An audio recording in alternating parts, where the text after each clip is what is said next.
away from my Carolina home. Had dreams about the West and started to roam. 6 long months on a dust-covered trail. They say heaven's at the end, but so far it's been hell. And there's fire on the mountain, lightning in the air, gold in them hills, and it's waiting for me there. We were digging and shifting from 5 to 5, selling everything we found just to stay alive. Gold flowed free like the whiskey in the bars. Sinning was the big thing, Lord, and Satan was a star. And there's fire on the mountain, lightning in the air, gold in them hills, and it's waiting for me there.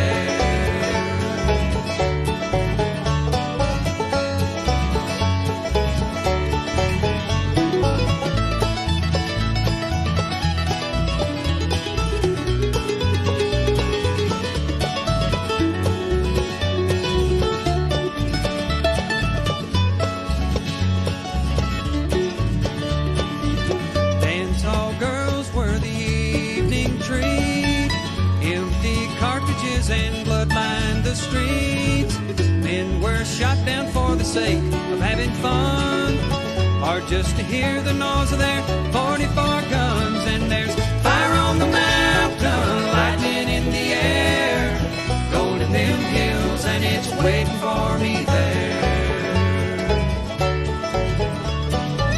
Now my widow, she weeps by my grave. Tears flow free for her man couldn't save. Shot down in cold blood by a gun that carried fame, all for the useless and no good, worthless claim. And there's fire on the mountain, lightning in the air, gold in them hills, and it's waiting for me there. And there's fire on the mountain, lightning in the air, gold in them hills, and it's waiting for me there. Waiting for me there.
Hey, YouTubers and friends, how are you all doing tonight? Staying warm, I hope. I hope you all doing totally excellent. These guys are yapping in my ear again, I tell you. See, but we have a killer show tonight. We have, of course, my co-host, ToledoJess, Dano, and our lovely Rose of the Treasure Vixens with us, with two special guests tonight. That's right, two for Tuesday, with the return visit of AndyThraxx Mining, or not Anthrax, AndyThraxx Mining, and our special guest, Sebastien from Canadian Gold Mining. So don't go away. We'll be right back. Hey, YouTubers and friends, thanks for joining us for another episode of Tuesday Night Hangout Live with ToledoJess, Dano, the Treasure Vixens, and I. So it keeps him on point. No, you didn't get me too confused. Good Now he's thing gonna I jump us only into the have show here. one Yeah, that's monitor right. in my ear and not two. Oh my goodness. So- See what I put up what do we with, got? everybody, We got and Jesse what? Are you says that. changing the name of the show to Two for Tuesday or what? No, we have two Oh, guests okay. for Tuesday. Two for and Tuesday. Two Tuesday. whatever. Wish I could throw this at you. Hey, look, the world's greatest moderator, Mr. Lodak. How are you tonight? Oh, Yeah. Ruby Tuesday. You're Ruby we have Tuesday. both the amigos in here. I Yep. see a lot of fine Canadians up there. Eh, the Great look. White North. Can I ask you, American Canadians, why do you say "eh" behind everything? Are you It's gonna like- wait for an answer? It's like saying, don't you think? Or Like? Right. Yeah. Yeah. right? Well, say the one dude on Gold Rush is Canadian. That's what he says, right? Right? Right? That's right. Yeah. It's like a way to just confirm you were heard or something like that. It's kind of like saying Hey. hey, but we just shortened it. But dude, it's so weird because I go to when I was following the Grateful Dead and I'd go to California, they'd always say, "Oh, you say A all the time," but they're always going, "Huh?"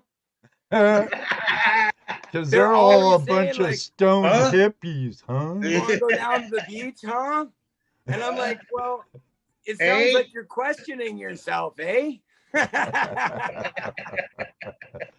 Well, let's say hi to all these great people in our chat room. Well, I Well, was waiting for one of you guys to start. Brian, I saw- you're back with a I saw- wrench. Wreak havoc, dude. Saw Pinger That's- Prospect. oh, I'm not see, going to say hello speaking- anymore. Speaking of the devil, guys, our friend Pioneer Polly's in the house. 5 year Polly. What's up, Along Polly? with Hey, Caribou, Gold Hunter, Get Dennis, it out. Vendetta, Klondike Mike. Hey, Earth Radio. What's up? He was here early. Yes, he Was he? was. Oh, I man. was going to testify. Wow, I Oh, didn't Don see G, him. good day. And of course, Brian's in the house. Yes, you Mulder. got your wrench back, Brian. Just Wreak havoc, watch Brian. the Do it. numbers. We know you Mulder, love what's to up, do Peter? that. Robert Robinson, thank you for coming. I don't know if this is your first time. I saw you were the first commenter in the chat room. Oh, got a first right away. Huh? First time here first. I don't know. Wow. He beat Tin Man. He beat is Willie. Subscribed to us and a bunch of others. Peener, good to see you. Team Lynch. Anybody say hi to one more pan? One Oh, more hi. man. He's in here. Derek, another Canadian. The Great White North is representing. I wonder if it has to do with our guests. Well, you think? Could be. Hey, what's up? Your daughter's in the house. Jessica's here. Why? Hi, Oh, hey, Jessica. Your old man's right up there. You see him? Right there. I swear. What else we got here? Diggy's prospecting. Prospecting up. Go ahead. Mr. and Mrs. JP and the Bulldogs. Mwah. Ah, Well, JP Lawns and More.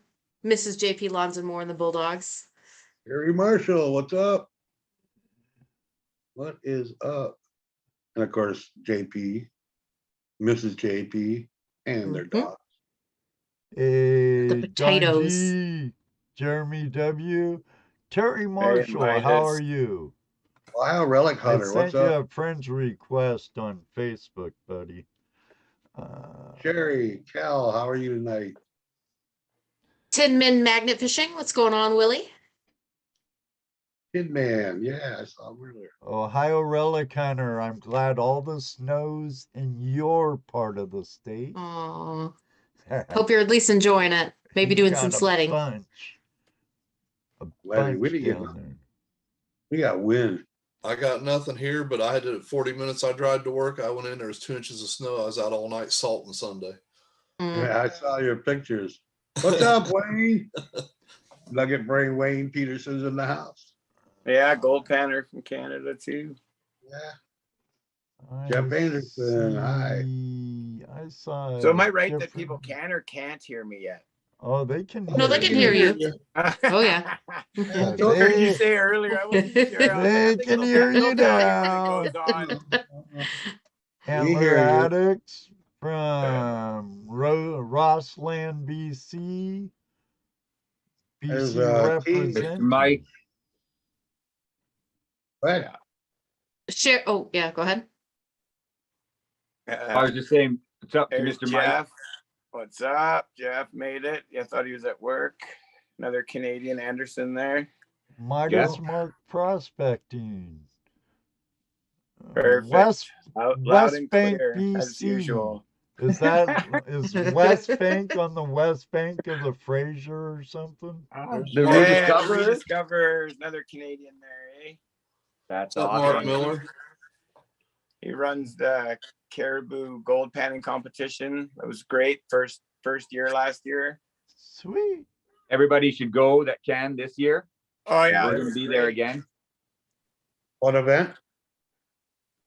Yeah, it's the Ontario. Yeah, big Nick event. Moeller, Ontario, right here. Showing you love. We have Ontario in the house too. Cody West Bank, Okanagan. Ah. Yeah, lots Hi. of Okanagans. Cody, you made it on time. Not to worry, you haven't missed a thing. There's Just Nah. getting Kev. started. Not a thing. Oh, so stoked for those panning competitions. Yeah, I think we got everybody in the chat room. Oh, Now for maybe the- think so. Wes now for and Tom, a our lurker. hippie. Our lurkers like Patrick Moore. What's up, buddy? He's usually lurking in the background. Two Two Toes. Toes, Gary, if you're listening and weighing your Yep. gold. Todd. Just off to a basketball game, so he won't be on tonight. Well, he might be listening though. Smith Gold got his earphones in at the game, ignoring them girls and listening to the show. You never know. You Doubt never it. know.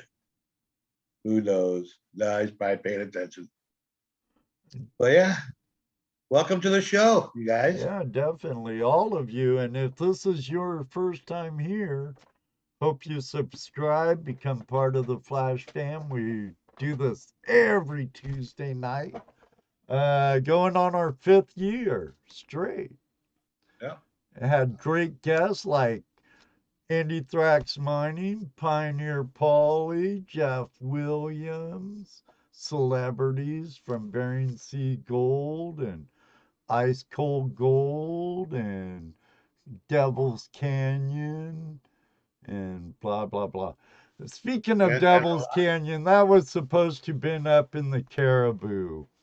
Now, how much havoc did that bring into the caribou in British Columbia? Either one of you.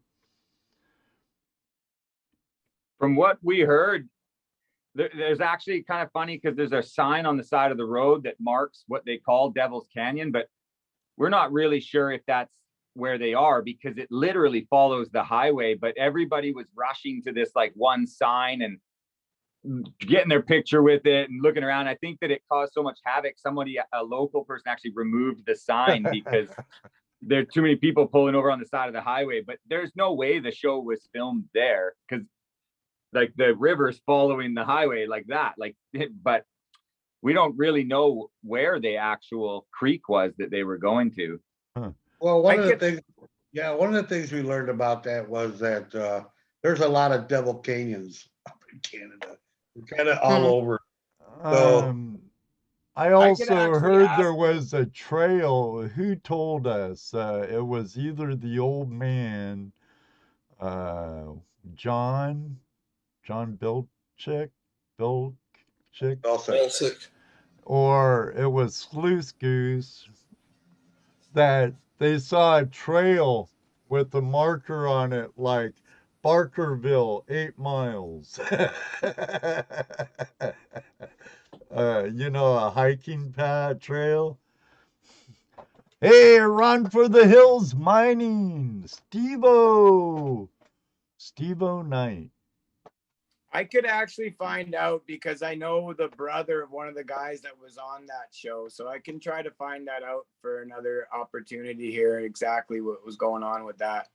Yeah, because when that show was going on and we talked to Sleuth Goose and to John in that time period, they were still on a contract, couldn't really say anything about anything, you know, which was fine because that's not typically like what we want to talk about anyways. You know, we don't really want to talk about the shows. Mm-hmm. Right? We want to talk about them and what they're doing and how they do what they do, right? So that was okay. But we didn't really push the subject. We didn't press them for it at all. Especially during they're under contract and they can't talk about certain things. And those are actually the kind of things we want to know, but you know, oh well. But I want to know all the gold secrets. Right. But they gave us hints and stuff, and well, it's there's people around. They're not isolated like they talk. No, it's a show. I mean, right? It's a show. They're shown as being all isolated and away from everybody, and they're not. Definitely not if it was where the Devil's actual canyon is, because you can stand there from the highway. So I don't know that area very well. You'd have to. Shane might know a little more from those guys up in the Caribou, but yeah, it was a fun show to watch. They all are. I enjoyed it. I definitely enjoyed it. I mean, So do you play much on the Similkameen River, Sebastien? That's one area I haven't really gone into, is the whole Princeton area. That whole network of creeks, the Tulameen, the Similkameen. I've never really gone down there much. I ended up getting my first claims were up at north of Revelstoke, which pulled me to that area for the first couple of years. And then now involved with the whole trout area with Dan Hurd and Andy up in the Caribou.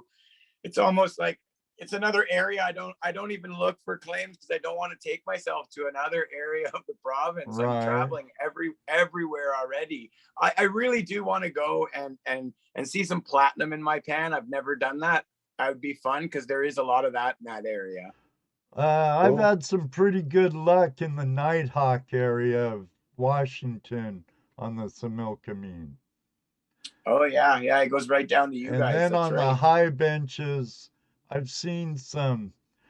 This is where Darcy Cooper comes to mind, think beyond the river, think about high benches and stuff. I've seen some nice big gold off the high benches surrounding Nighthawk into Oroville. on the Similkameen River Valley. Oh my Yeah. God. Too bad Yeah, none well, of it was in my sloughs. So. the benches is kind of where I know Andy and I, focus on that. You can't really do anything here in the riparian zone in the creek. You can hobby and do some testing and panning and whatnot. But, if you're going to get real and want to do some mining, you got to get to the benches. You got to get out of that safe zone, or even, and it sucked. It's nice to go down to the creek and see that gold and make it easy sometimes. But the bigger picture is that, if you want to go to the next level, it's all in the benches. Or you mentioned platinum, you got everybody chatting in the chat room about it. I Yeah. think everybody would like to find that. Washington, Northwest Washington, where I live, Skagit Valley, also Skagit River goes up into BC. But the South Fork Nooksack drained off of Twin Sisters there, and it carried some decent platinum. So did Finney Creek, that 3 of my claims were on in Nice. Skagit Valley, carried platinum. We were talking about gold stories and history, but some of the history that intrigues me about the Princeton area the most is that when they were finding the platinum that back in the day, they put it in tins and like bury it or like ditch it. They thought it was garbage. And there's been discoveries of like tins of platinum, and there's a lot of lost, ghost gold stories, whatever, about these lost tins and tins that people buried of platinum because at the time it was useless. That intrigues me. Yeah, they didn't know its value then at that point. It's like even today, there's probably stuff they're doing that with now that they look at it and go, well, that has no value to us. Just sit our way, we'll pile up over there. Yeah. Well, this is 20 years from now, that could be the most valuable pile they ever had. You know what? You think it's a 2-ounce piece of lead and you just chuck it, but Right. This is something Yep. that Andy and I've talked about for a long time. With gold prices rising, when you look at a min file, which is like a data file for mining in BC, and you're looking at an empty cell and it's only got X amount of grams per ton. If you can hold that ground for 10 years, you never know what's there. As gold prices increase up and up, it's some of these smaller mines that were ditched a long time ago are high value now. Right. Well, without getting into politics, with the way inflation is going right now, and what could possibly happen to the dollar, I mean, you just have no idea where gold could go at this point. Especially if it stays like with crypto, it hangs out with crypto and stuff like that. You don't know. So yeah. Imagine that person that bought a house on the beach 20 years ago for $8,000, hasn't done anything to it in 30 years or however long ago he bought it. Never dated it, maybe put a coat of paint on it, and now it's worth $150,000. Wow. Yeah, well, with gold prices, it since I started mining, I think it's gone, anywhere from $2,000 to $1,000 the difference. And when you're dealing with X amount of grams per ton, and you got an ore that's 3 grams per ton, that's shitty in 1990. It's amazing now, and even more amazing in 20 more years. So holding on to some of those packages, if they have tonnage, is a smart move. Yeah, because and it's not just going to be gold on that either. It's going to be other minerals that are going to have value, and may have more value at some point. You don't know. It all depends on where technology goes, where the world goes and its needs, right? Like solar panels introduced a whole new market. Rare earths are now for Right, absolutely. Yeah, it's a field. Yeah. So how long you been mining now? It's it'll be 10 years, March 15th. And I know that because I used to drink too much and I quit drinking. And when I quit drinking, I was like, I need a new hobby. And I started gold mining, and I was like, geez, this is just as addictive, but makes the wife way happier, you know, like. So That's about when I started too. Probably about 10 years now. Huh? Yeah. About 10 Yeah. years now. It's So what good, got you know. what got you started? You learn a lot in a short period of time. I didn't go to one of my claims for about 3 years, and I went back to it, looked at where I was digging, and thought, what the fuck was I doing? Like, it was. Oh, wait a minute. Beep. Anyways. Yeah, beep. Sorry, am I not supposed to do that? We try to keep it yeah, sorry. family friendly, you know. Yeah, sorry. No worries. Yeah, no biggie. We didn't bring it up in pre-show. Jesse was busy talking about his book. Not my book, a book I just got. Not my book. I didn't write a book. You might as well let him get it out of him now that you brought it up. All right. No, I'm actually want to save this for when we get that guy on here. By then I've read some of this book, but okay, fine. I ordered. Sorry, everybody. I ordered this book, The Ray Metallica, because I watched Terry Carter interview an arborist, and I talked about this last week, I believe, a little bit. So I did order the book. Really interesting. Lots of really cool philosophy. I've learned a lot already in just a few pages I've read about about miners in general and how the importance of it is and how it became what it is now. But we'll get into that some other. But it's really a cool book. It was written in the 1500s. Go back and watch Terry Carter's interview from a couple of weeks ago. He did a live on Facebook. No, it was on YouTube. But if you're subscribed to it, haven't seen it, check them out.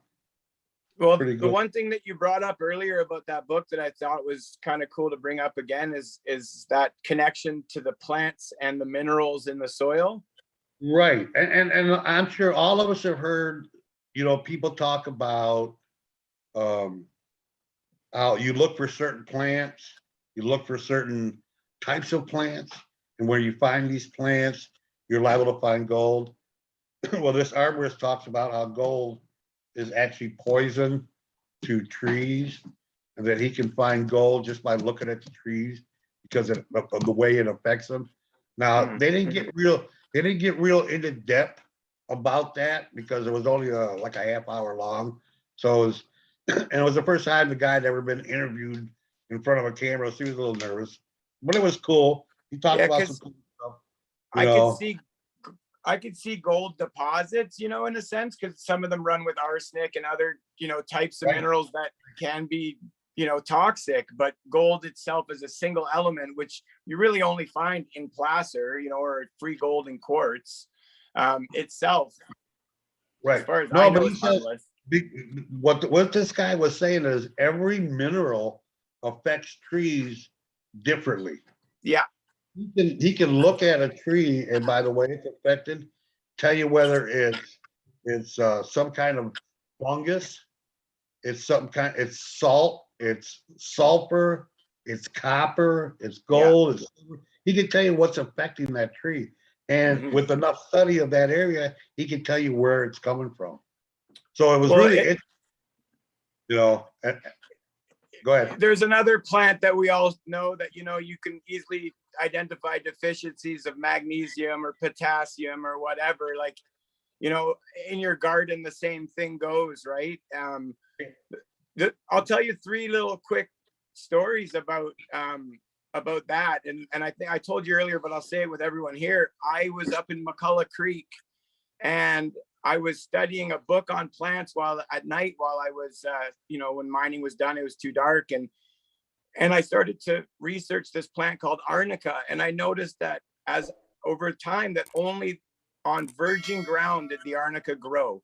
Certain plants only grow in certain soil types, rocky, dry, whatever. And the arnica, anytime there was tailings or disturbed ground, I couldn't find it. So that was one thing that kind of helped me. When I'd see the arnica patch, I'd be like, let's go under here, harvest the arnica and, dig for some gold. another one was an old miner that always told me that if you're scanning and you see a big outcrop of dead trees, that sometimes that can be arsenic leaching out of a vein that affects, you know, and there could be a bit a murmur in the earth, and suddenly all this arsenic comes up and kills a patch of trees, and can also be helpful for exploration. And then the last one about trees is I think it was in another gold video I was watching, but they're like, if you want to find old channels, look for odd patches of deciduous trees in coniferous forest. And sure enough, one time I was walking, and you know, you could see this lime green patch of trees in the middle of the forest, and it was in a little valley, and there was water running in there, and those deciduous trees need water. So you'll find those ancient V channels underneath the ground based on where the cottonwood and poplar and alders grow, because they won't grow without water. Well, and here, not only trees, but plants, like you were talking, even farmers need to know mineralizations of their land in order to have bountiful crops. So, you know, again, farmers and miners all developed together. You know, you gotta dig the ore to be able to make the food, and make the food to dig the ore. That's kind of what are you cooking your food in? Exactly, you know. Oh, exactly. What are you eating? Some it kind with? of pot. Yeah, and what are you eating it with? You know, like I said, a pencil, three quarter of it is mined, and a quarter of it is grown, and that's just a pencil. Yeah. You know, so when you hear, especially for the younger people, or the people who are newer, when they hear, if it's not grown, it's mined. That's what they're talking about. Everything. Yeah, yeah. You eat it or you make something with it. So, okay. But yeah, I want to get this guy out of here so bad. I want to talk to him about this, because I want to be able to look at it. And then I'm going to look for a farmer who's done the same type of study, that's looked at plants to see what effect different minerals have on them. That's actually done a study like this guy's done a study. Yeah. You know, it's cool. I want to be able to know where to find gold. I mean, imagine you as a farmer, me as a miner, our very first days of ever doing that. You know, you have no idea how to grow anything. I have no idea how to mine. And we both go out and we start doing it. Well, your first soil you dig in is dry, sandy stuff, because it's easy. You know? Yeah, yeah.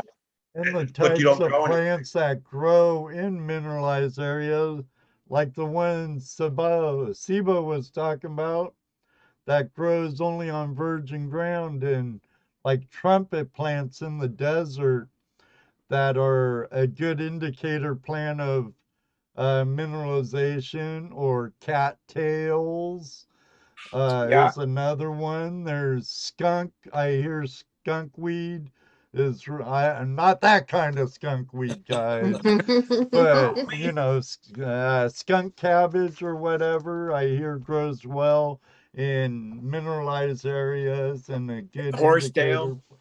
Horsetail. I just noticed Robertson mentioned also, we look for deciduous trees. Often, you know, it's evergreens everywhere here, but you'll see Right. a line of the white deciduous trees with the general leaf on it.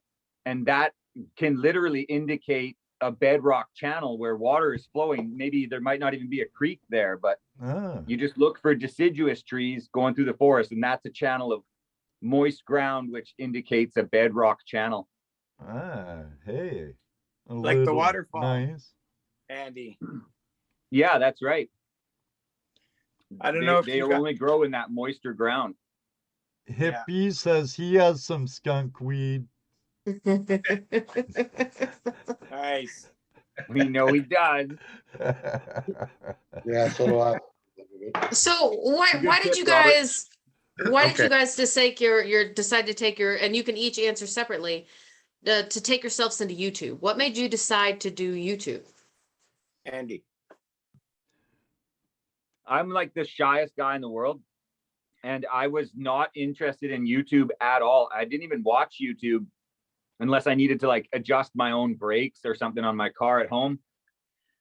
But it turns out Pioneer Polly and I have a claim that touches each other. And like somehow one day we ran into each other. I worked with a person that's married to one of Polly's sisters, actually. And I worked with him for like a decade. And he said, you gotta meet up with Polly and get out there. And like just the day we met, it was like, we just didn't stop talking. It was like 3 a.m. and we're still just laughing and talking, and we just hit it off. And I watching him and the fun, like we got to watch Paulie go from 27,000 subscribers just right up, and was there. Well, you're to doing hold his- really good too, Andy, at 35,900-ish. Yes, I owe it all to him. Like he was like, he convinced me that I would look good, I would sound good, like everything. And then even him and Keith, his camera guy, came and just like they just doused me in love and help. And that's they made me feel great about it. And then I was received pretty well once I started posting, and I knew I was doing stuff that a lot of people aren't doing when I got permits and using trommels and things, so that it would be interesting. And I love to teach, I love to share, but I never thought of going like worldwide. But it is so gratifying and unbelievable. I'm like completely in love with YouTube. I just love it. Now, Polly, I've heard a you. rumor, Andy. I know you guys have been with Pioneer Polly personally. I want to know, is it true he's actually a real genuine guy and is full of being like he is in his videos? I'd say that he's as real as what you see. Like he that guy will give you his direct attention, like at any moment. Like he's always he's such a real guy. That's why we've never clashed in any way. And like immediately I was like, you can work my claims. We got deals going on. Like he taught me stuff right off the bat, like things that I had never seen. I've never sniped until I met him. So I found all of my biggest nuggets, my 1 gram record, 2 gram, 3 gram, 4 gram, 5 gram record, all after meeting Paul. Yet I'd been mining for 10 years before I met him. So he's that real. He'll take the time to just straight chat you up. He's wild and driven, and he doesn't let anybody tell him anything. He figures it out for himself, and he pioneers new ideas. It's just like it's a total inspiration. I'm really blessed to just powwow with this whole group. And obviously he introduced me to Dan, and Sibo had met Dan before, but the whole circle just, yeah, they're all such great real people. Dan Hurd is that wild in real life too, just like excited, loving life. Well, I hope to run into you all one day if I get a chance to go on that side of the border. They might not want me. So. I'll have to sneak in over on the Okanagan. And if you do get over there, Ed, they might not want you back here. True. We'll keep you. I'll That's right. quickly say that I agree with Andy, and yeah, I've had nothing but good interactions with Paulie. We get into some deep, real conversations. I'm a real person. I don't fart around, and I'm always there to talk to friends. And he's taken the time to reach out when's necessary. But he's a busy guy, and I have to remember that too, right? Like I can't fathom. I run Canadian Gold Mining, the page and the YouTube, and I got 1,000 subscribers. Like, and I'm already, I spend 3-4 hours a day talking, replying. Yeah, man, love it. Thank you. So. The fact that he does take the time to hang out and to hang out with his friends is phenomenal. Like it's got to be rough, right? Like millions or whatever. Thank you, Caribou Gold Hunter. I'm gonna step out, and you know how I feel about Darcy Cooper. I've been watching that guy since 2008. I saw Joshua grow into a young man. He's like a legend to me. I think Pioneer Polly's right up there with Darcy Cooper, and the work he puts into his videos. Polly, we love you.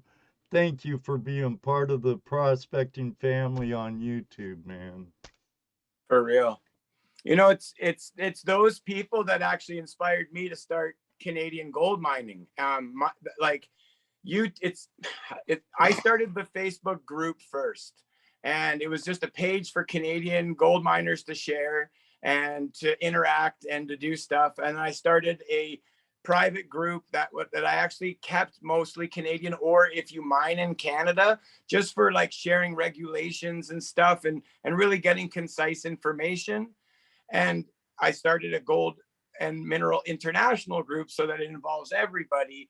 And then, and you know, it's all of us that, you know, it's great to have a place where we can all share and talk like this. I was so happy to do this, man. Like, this is an important part to keep our community together, you know. And I don't, like I said before, I don't feel the border, man. You know, like, we're all doing the same thing. And I wish I could come down there as easily as Ed could come up here, but I don't think either of our governments want us. So that's just the way it is.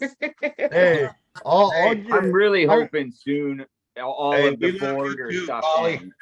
I hear Yeah, you, for real, Andy, Andy. because next time I'm back home and I'm able to get up to the northwest part of Washington, I'd love to take the ferry over to Vancouver Island, play over there with you, Yes.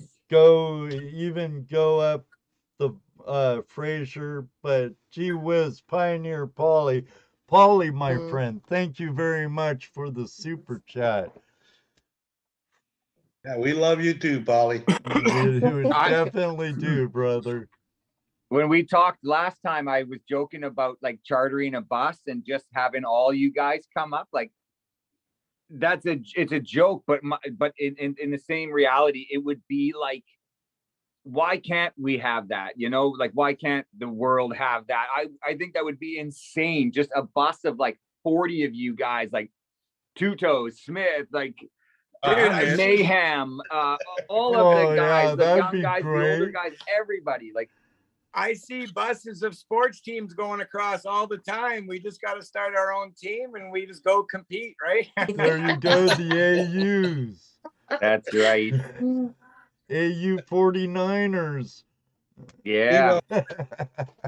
Yeah. Steve-O Knight says BC prospectors are awesome.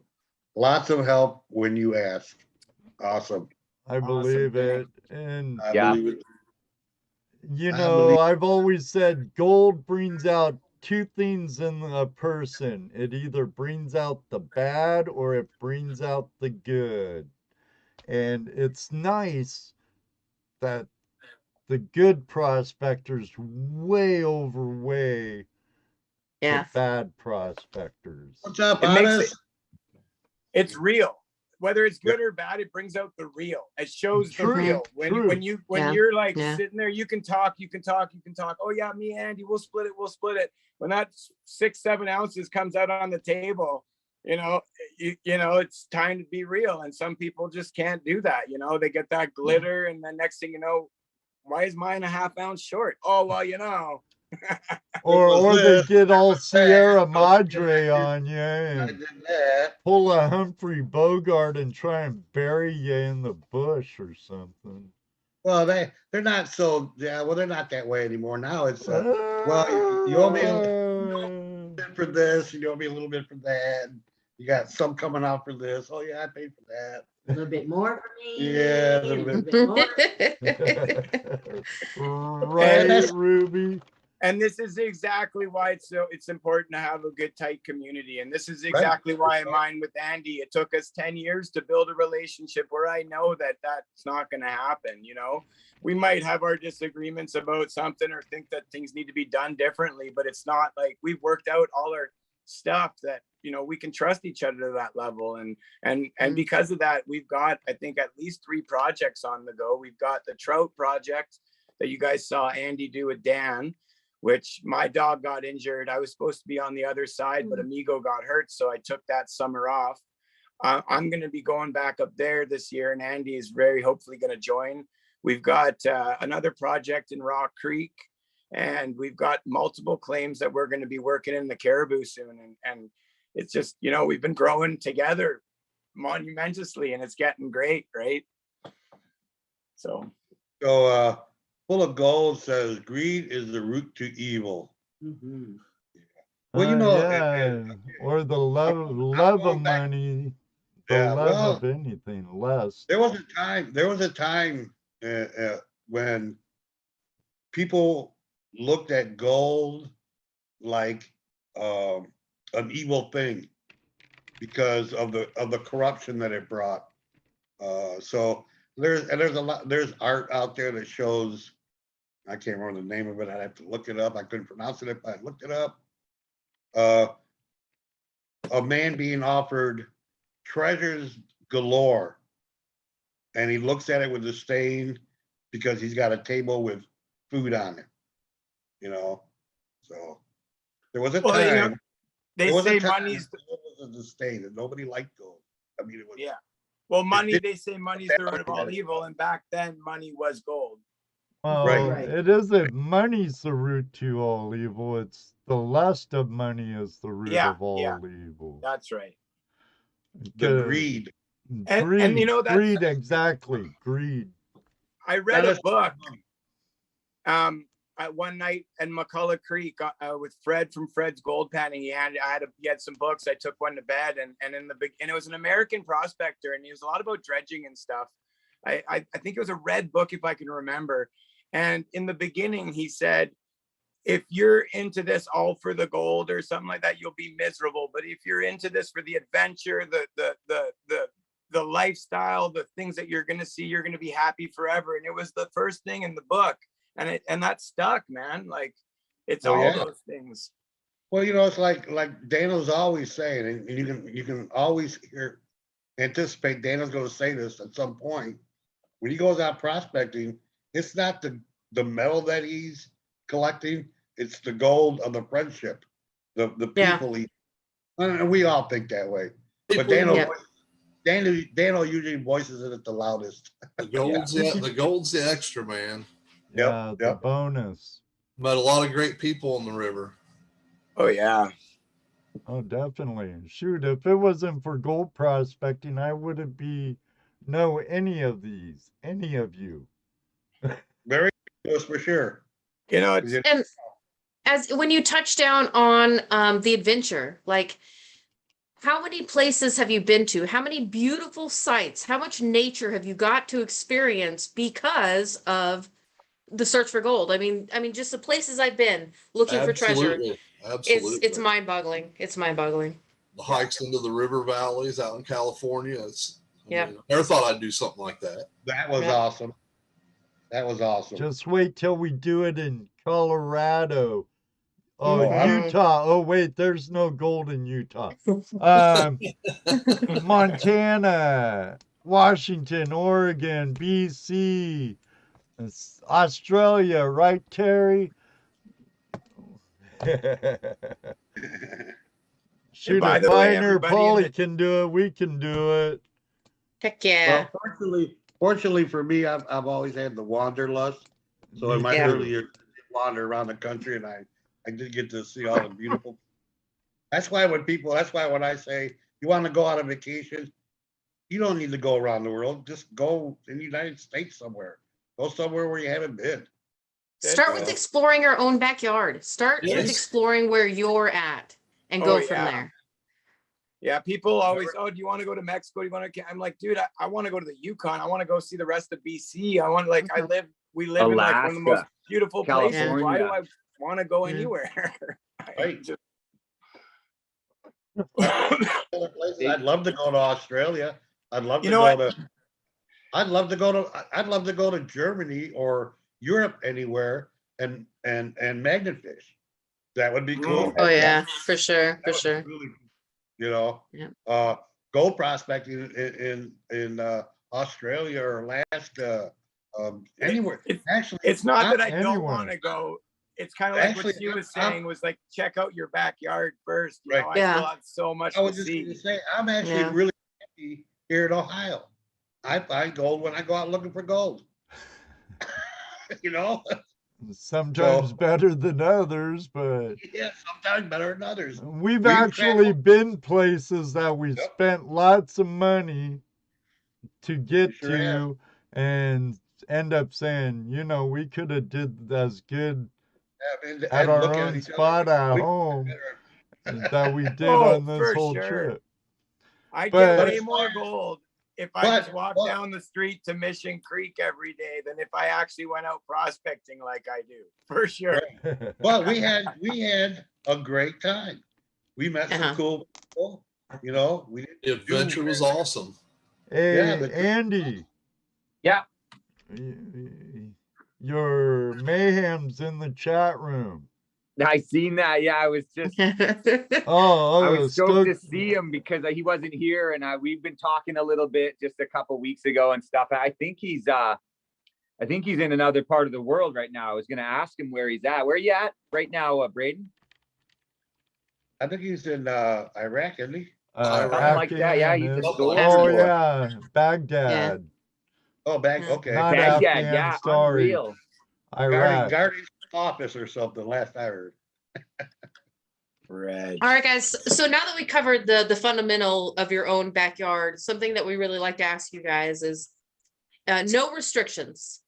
Anything in the world. You have the biggest budget there is. There's nothing stopping you. Where are you guys headed? And you could do your top 3 if you want to. Oh, I already know. I know what Andy's gonna say too. It might not be what you're thinking, but just first thought, because American Gold Prospectors is in the house or was in the house. If I had an unlimited budget, I'd probably build one of them floating excavator dredges and go to Nome. I don't know if they want a Canadian down there, but I would want Down the there. biggest, like 7-story dredge, I think. Do it, dude. Pull a Tony Beats Brian says, "Hell yeah!" and build a bucket line. He's They from have Salmon Arm. they have crawlers and Go for it. everything else, and shoot, That's look, right. Look at the Christina Rose and stuff. Do Yeah, it. there's like, what is there, two excavator dredges There's in Nome? I believe there's more than that. There's I've only ever seen the 2 that are on TV. There's got to be Oh, more, but I was thinking those guys got it figured out. well, some friends of mine from Washington, one don't dredge no more. Kevin still dredges, but my other buddy Dave, he works a crawler and does really well. He also has an inland operation in Nome now also, but he said, hell with that diving. It's too cold. And he went into a crawler and did really well. I say do Wow. it, Andy, and document it. Yeah, I seen American Gold Prospectors said 5 excavator or dredge is the way so. to go.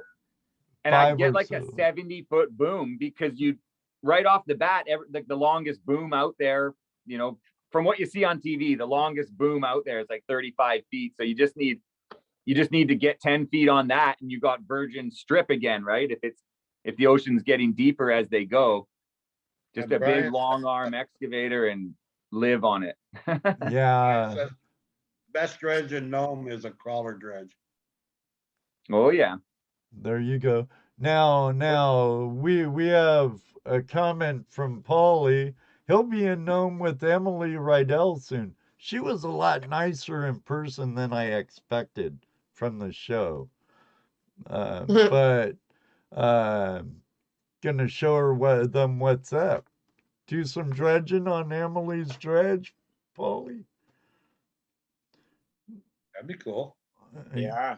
Me Miner, another Canadian from Yeah, big Ontario. me miner in the house. I was Good to She's see right you. behind that. Yeah, she's about ready to drop another dredger. So Andy, what do you think I'm gonna say? I'm thinking Alice Creek or Lightning Creek. Yeah. But okay, so Lightning Creek we have a claim which is above what's called the Wing Dam Mine. And it's about couple kilometers. If you look that mine up, there's something called the Caribou Slum that has prevented miners from getting down to some of the richest gold deposits in the world. And what the Wing Dam figured out is they tunneled down and they have installed refrigeration units, and they are pumping cold air down there and freezing the Caribou Slum and getting these amazing results from that work. And our claim, if the Wing Dam is here, we're just like a kilometer up in that same channel of Lightning Creek, which is like the second richest, I think, gold creek in the world. And we got this claim not really knowing the area, and it's not really a claim that we had hoped at first that we could, you know, go panning on, where it's a very caribou you know, slummy, marshy area. But we discovered through some old reports that we have some of the shallowest bedrock in that whole run of area. So what I would like to do if we had unlimited funds is to do the next Wing Dam and come down from the south side and tunnel down and freeze some of that Caribou Slum and get some of those lightning nuggets out. That'd be on the list for sure. And then and as well as what Andy said is Alice, we have another claim there that if you ever look up the old story from Bill Barlee called A Creek Called Mary, there's the Toop channel that they just a gentleman, just Terry Toop, discovered in the 70s. It's one of the biggest gold discoveries of Canada, like placer discoveries of this century. And we hold ground right next to that as well, which is also up to 120 feet of overburden. So that's what I would do, is those are the two claims. Big operations. But yeah, wow, that would be the way to go. I can imagine your dreams are, you know, getting all that overburden out and finding softball sized nuggets and just picking them all off the top. The story of A Creek Called Mary is like Sebastien owns a chunk of this, and it's what's written to be the richest, most abnormal placer discovery in the world. And the fact that it runs with mud and that there's almost zero black sand found with it.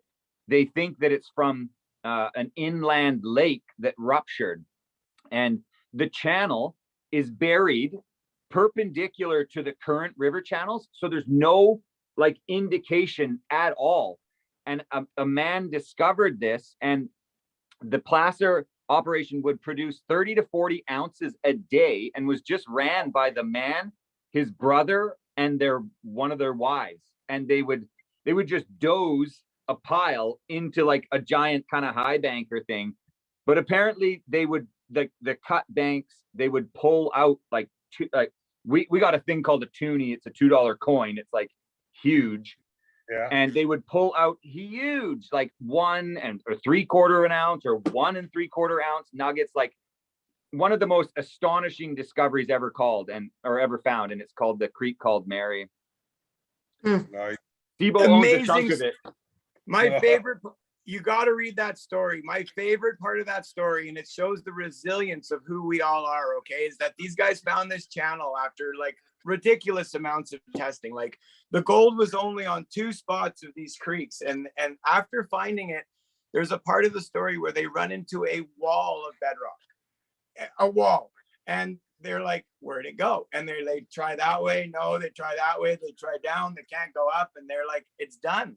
It's got to be done. And they hum and haw about it, and the guy's like, no man, and they plow through, like, I can't remember, like 7 feet of bedrock or something, and then they pops out on the other side. Yeah, it was a ridge, and they broke through, and the channel continued, and so they've only uncovered like, I think, like less than 1 kilometer of this channel, and you can see it zigzags just like a river would. But again, no indication, no topographical indication whatsoever. So people have just claimed the area because that river could just be snaking through.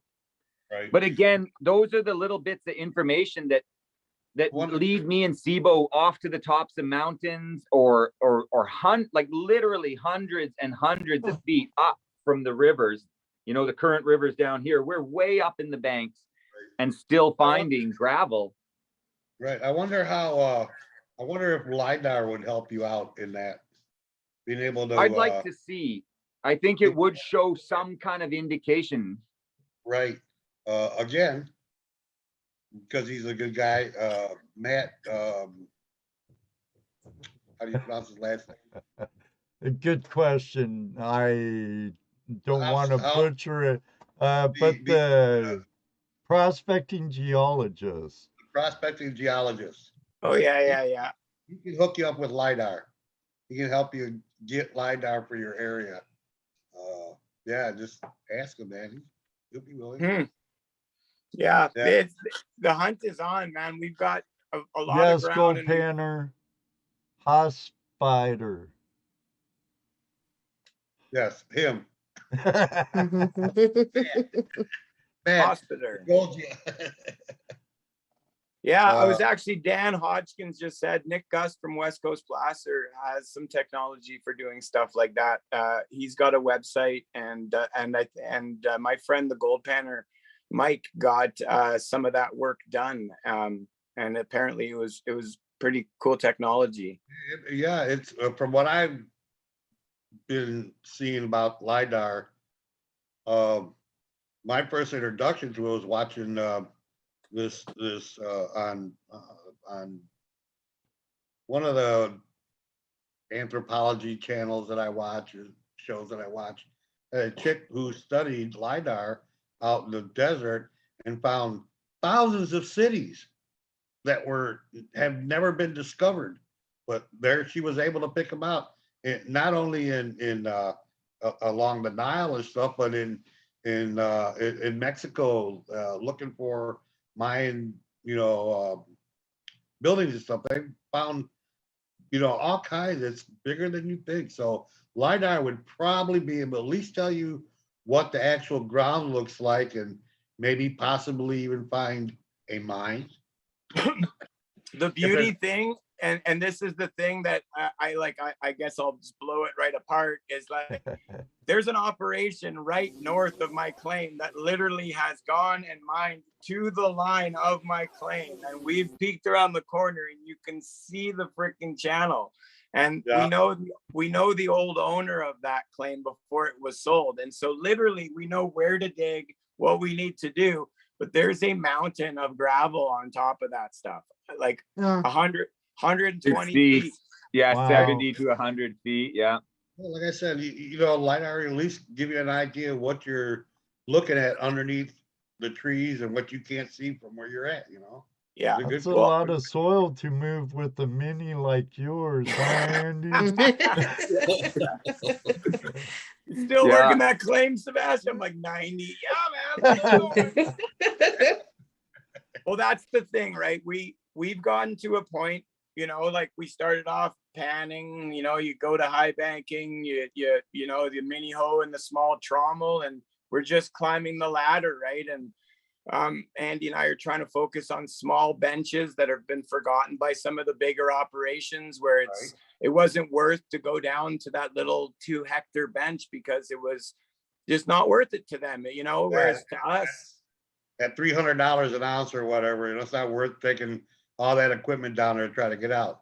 But today it's worth taking it's worth taking a pump. It's worth taking that kind of equipment up there to get that $1,800 an ounce gold, That's right. And in Canadian dollars, it's actually like we're around 2,300. So as long as we don't go and spend our money in the US, it's really good.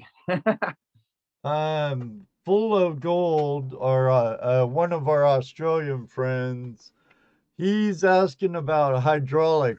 Now, I know BC is really crucial about dredges and even sluices and stuff in the stream bed. They're not going to let hydraulics. And you're not going to get away with hydraulicking either, no. The Klondike's still pretty much the only one in Canada that allows hydraulics, isn't it? What did you say, Yukon? The Yukon territory? Yeah. That's right. They can get away with it there. Yeah. I don't know if it's like as long as you're hydraulicing into a settling pond, I reckon you can get that permit, right? It just can't get back to the creeks. But in the Yukon, I know that they're allowed to mine in the creek. Like they can actually divert it. I know it takes permitting to do that and stuff, but I know they move a lot of overburden. They'll move topsoils with water monitors in the Yukon. Right. But it all still gets reclaimed. Like the big thing that's not allowed is rinsing like river sides away. They don't want anything to alter the river or to cause sun to get where fish breed, where there used to be shade. Right. So it's things like that. But I think even in BC, like you could technically probably get a permit to hydraulic if you made a pile and then hydraulicked it through your sluice and just into a settling pond. It's kind of just like a wash plant, right? Yeah, pretty much, huh? Let me say hello real quick to Vicky and Ryan's Gold Adventures. Hi guys. Hope you're feeling better. Yeah, definitely, Vicky and Ryan. Yeah, so Yeah. I mean, I'm not 100% sure. Like Andy said, there may be a way that you could get away with doing a type of it, but straight up hydraulicking big banks and stuff like they do up north, it's not happening from what I know. And dredging technically isn't illegal in BC. It is, the ministry will just tell you, it is highly regulated and very highly regulated. Well, I hear you can get Regulated and dredging. probably very expensive. Well, yeah, you have to be incorporated and go through a bunch of permitting and license. I know. Yeah, like there are multiple factors. There are still active dredge permits in BC right now. I know of a few, and I know you can get them grandfathered. I know that, and I do know of a gentleman that has gotten one in the last whatever years, but it's all about the wording. It's all about, and it depends on the creek. If it's got fish, it has to go through so much before you get to that stage that I never even bothered to look. Right. I could believe it. They're like, I'm oh, it gonna ain't try. banned. Oh, sorry. Andy? I was just gonna say I'm gonna try putting in a dredging permit. I haven't before. I had one I bought a claim that came with a dredging permit, but I didn't. I had to spend money to pay the bond to keep the dredging permit, and so I know it's possible, but it's got to be a bedrock creek, and it's got to be you got to use a tailings bag that hangs off your sluice, and like it kind of filters your tailings water. And there's some funny rules, like you're supposed to kind of dredge up and onto like a high bank or something like that. Like there's a bag I think you might like. There's all kinds of stuff. There's a filter bag that hangs off of your sluice, and it catches everything so that you can kind of put the tailings back at least close to where they came from. So the whole idea is to not permanently alter the river or promote like the movement of gravel to leave it forever, right? So you pump it into a bag, and every so often you dump it out. But I'm going to do that. I'm going to do the permit, and because we're on the right creek for where that's allowed to be, and then I'll have more information. So we'll not talk about the stupidity of politics. No. Mm-hmm. You know what, man? Rules are made for the stupid people. If people weren't idiots, they wouldn't need rules. But we're some of the miners here in BC that actually care and that are helping reclaim some of these claims. I'm in contact with people from the ministry, and like they still find guys in the creek with freaking excavators digging down to bedrock. They find people with garbage, and it's those guys that are causing all these regulations, right? It's not us that are trying to abide by the rules. And in the words of the main guy that goes around to inspect stuff, he said, Sebastien, I'm not looking for guys like you that are trying their best to do their best. And if I saw you doing something wrong, I would say, hey, you got to do this. It's the guys that are straight up like, I'm doing this, that they're looking for. And they damage places. I mean, even back in the day, the farmers and the miners, they had to get together and say, hey, look, miners, we need this to grow our food, so don't tear up this. Yeah, right. Let's make rules that says, us farmers get this, you miners get that. You can have the mountains and the creeks. We want the farmland, you know. So there's always been regulations.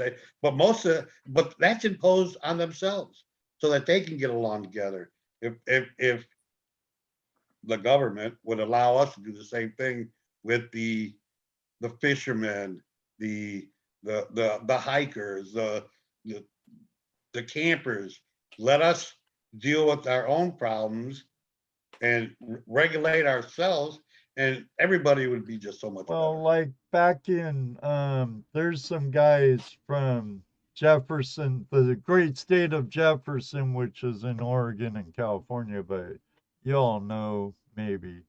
Talking about Neanderthals. Kirby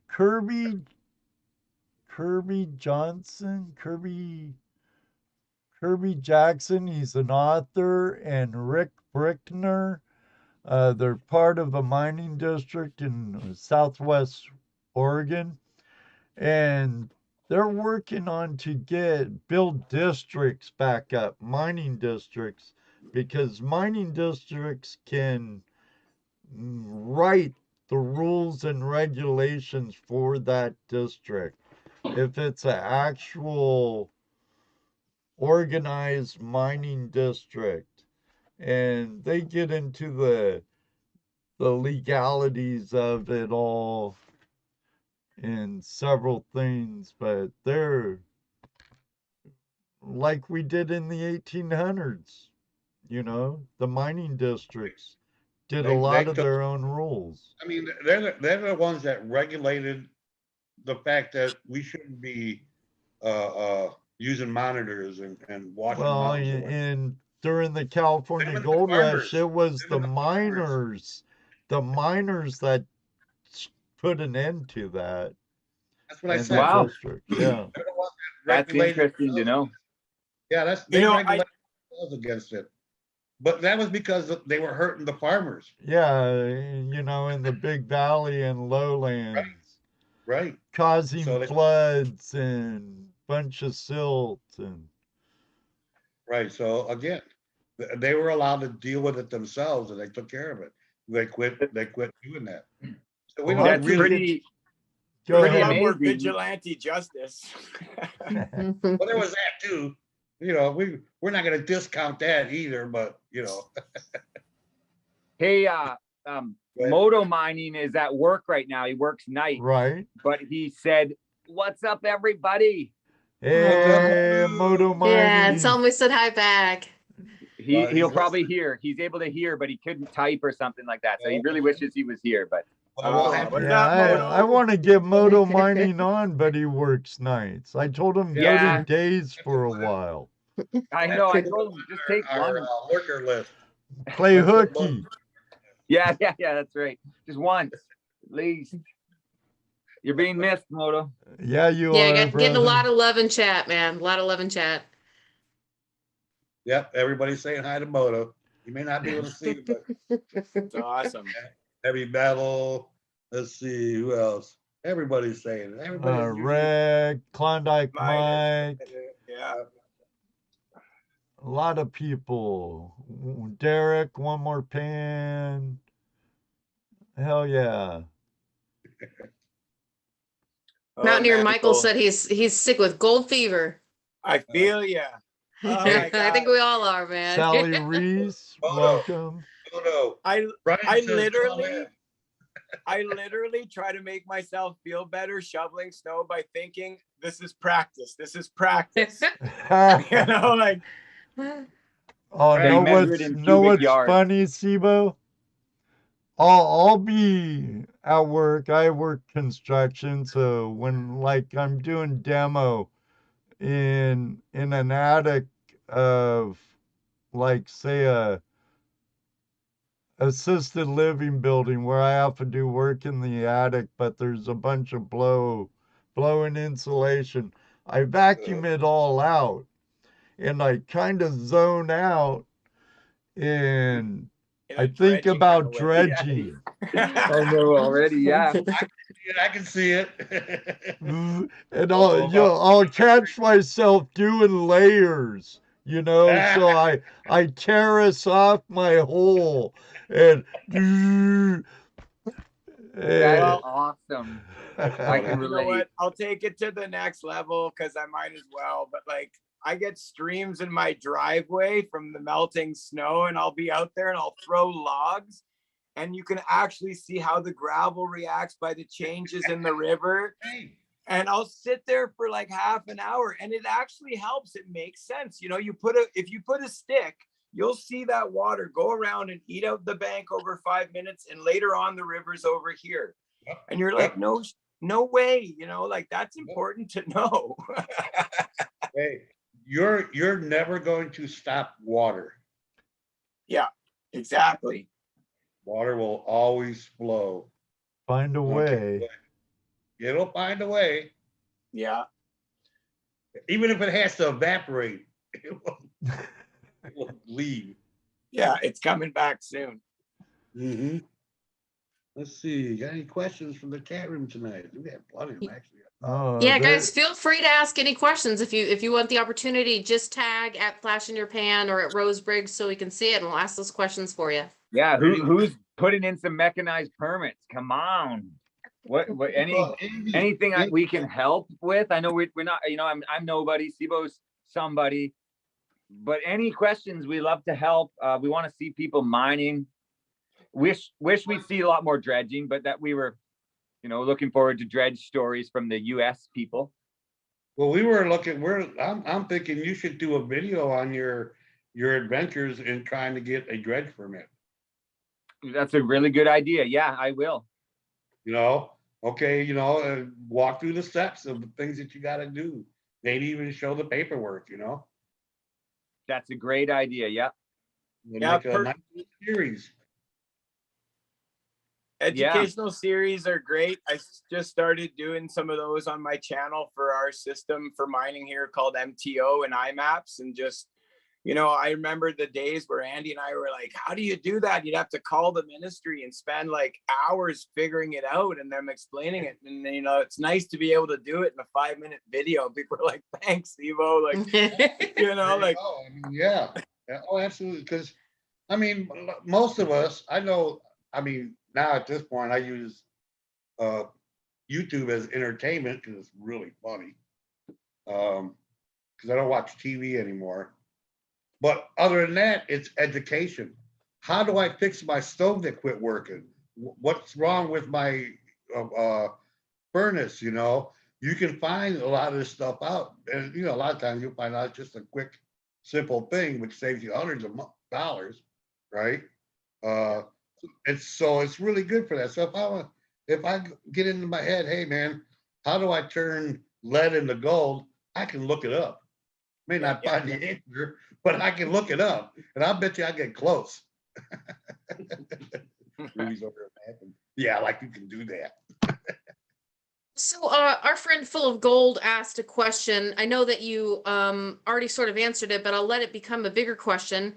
He asked if you'd found Bigfoot yet, but let's just say, have you had any crazy experience with, you know, whether it be a Bigfoot or maybe a bear or any animals? Have you had some scary experiences while you guys were out there? We've seen quite a lot of wildlife. We're pretty good about being safe. I always bring my dog, so it tends to deter most of our problems with those guys.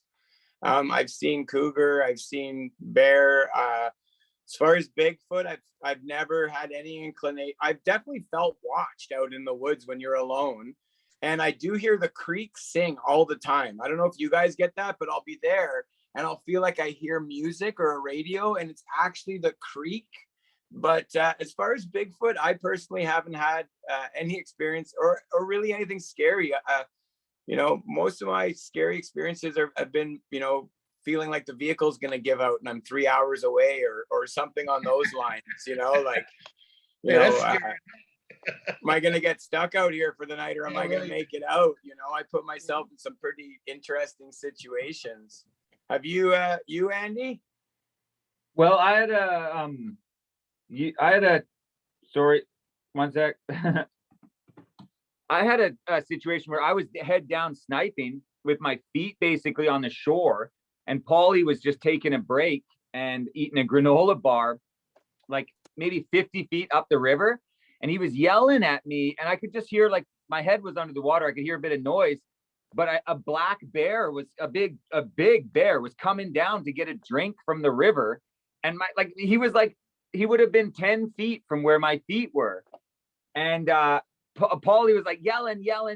And I didn't hear him. And finally, I lifted my head up and he's like, bear. And I just smacked the water as hard as I could. And I was really shocked to hear that it was like right beside me. The thing would have been sipping water. Like I would have seen its nose in my mask come in the water. Like that was a close call. Yeah. Paulie had a tree fall like while he was in the water, like I'm talking like a 22, 24 inch maple just fell boom across the river. And he was only maybe 50 feet from it, and they almost got it on camera but didn't. But and then Sasquatch, you know, lots of funny stories, lots of really odd happenings, but never a sighting or nothing. But I posted a TikTok video of a yell I heard, or of a yell that a lot of people hear, the Sasquatch yell. It's a typical thing, right? But as a kid, I actually heard that same noise, but it was far higher pitch.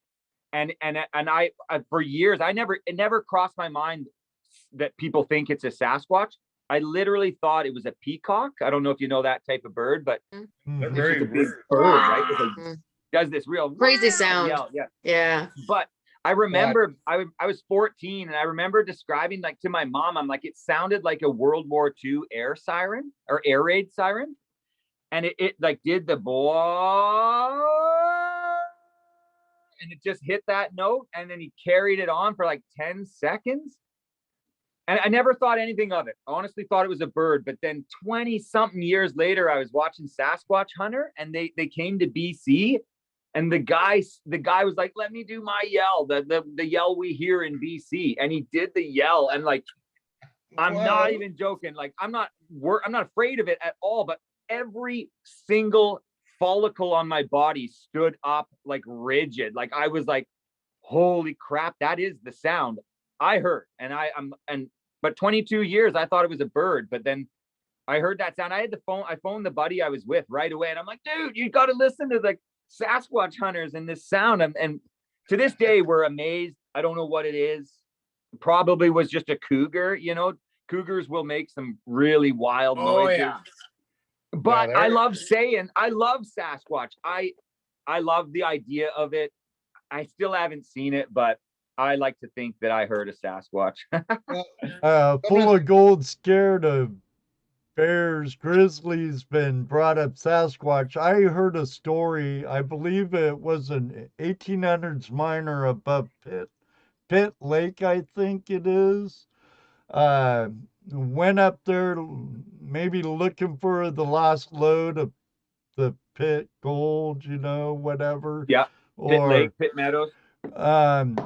But he got abducted and by a Sasquatch family and was made to be a sex slave for the female Sasquatch. Have you Canadian boys ever heard stories like that? You know, we did hear about Sibo's like speechless, like what my never. That sounds like some beach bum's I was dream. still picturing that. Is that good? Is it bad? It's bad. It is bad. Is it good? Come on. How would you like to open your eyes to a Sasquatch I've never face? seen a Sasquatch. I can't answer that question, you know? Hey, California Gold Rush is here. Oh, Adam. Good luck Adam. on the mother load, bro. What's up, Adam? Hey, get a haircut, dude. Yeah, you're looking pretty shabby, brother. I love the hair, man. Yeah, dude. Adam's one cool dude, Andy. He's a bro. I'm sure he is. Yeah, we communicate a lot on each other's posts and stuff. I love everything he does. Yeah, we've hung out. For real. Oh yeah. Yeah, lots of fun. He always I has gotta a get home down here. and want to rendezvous with you guys. I just want to like I just want to hide in the bush at one of those places where you all go, whatever, those gorgeous Californian rivers. And I want to hide there until you guys are all filming your like intro for your video. And then we're going to come running out of the bush and be like, right. We made You it. could, Hopefully this coming July at Tim's place, we'll be down there. I'm gonna try to make it. I know Daniel's gonna make it. We're gonna I'd try. love to Rose see Rose you is guys gonna make sneak it. into a suitcase. Yep, the Okay. nugget hunt up by Downeyville. The Oh, yeah. North Yuba River at Union Flats, Blue Lead Prospecting Productions. There was loads of people last Our year. friend the Hugh Hefner of the Yuba, Tim is having a nugget hunt up there. It's what, his fourth? I think so. Do you guys have that down there? The whole blue lead thing? Oh, that's an old saying. Follow the blue lead. Well, in the Caribou, we have blue clay layer that if you find it, it usually means good things. Oh yeah. Oh yeah. We have blue clay here in places. Indiana has some blue And we clay. usually find decent gold with the blue clay. Cool. That's awesome. DHZ says at AndyThraxx Mining, I have a placer on the known fish Bering Creek in Vancouver Island and a dredge collecting dust. What do you think the average permit time would take? In other words, he wants to get his dredge in the water. It's I was dusty. gonna tell DHZ that basically I bank that you're gonna be a year no matter what for any permitting, but literally like call it 16 months. But the key is just plant that seed now and forget about it, and it comes sooner than you think. Like in one of my videos, I talk about how we're 3 years ahead at any given moment. So the stuff that we're permitted now, we prospected 3 years ago, and then 2 years ago we were prospecting and putting in permits, and 1 year ago we're prospecting and putting in permits. And you're always kind of like, you're only mining the permit you get, 2 years later kind of thing. So it seems like a long time, but just plant that seed, man, and it comes, and it comes faster than you think. And sometimes there's a reason it goes quicker, so you never know. But and things really open up for you once you got a permit. You got a lot more rights. And a lot more material you can move. Heck But he's yeah. Wonder probably- what blue clay I'm tastes going to like. assume that he's just panning and probably do a little sluicing. I think he's for the most part a hand worker, a panner guy.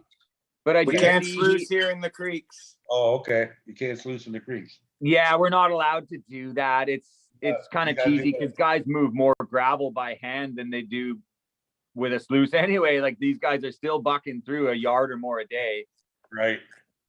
but Yeah. we can take it outside of the creek, use a water pump and that kind of thing. But Right. Permitted.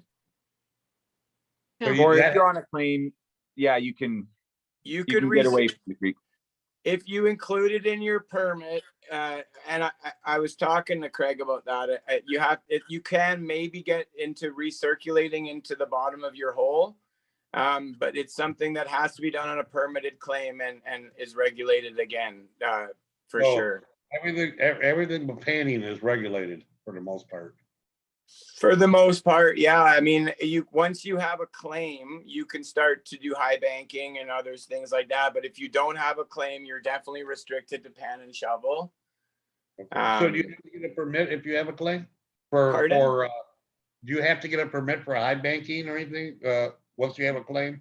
No. No. So there are regulations about how close you can be to the creek, where you can dig, and you're not supposed to disturb certain things, certain Right. and then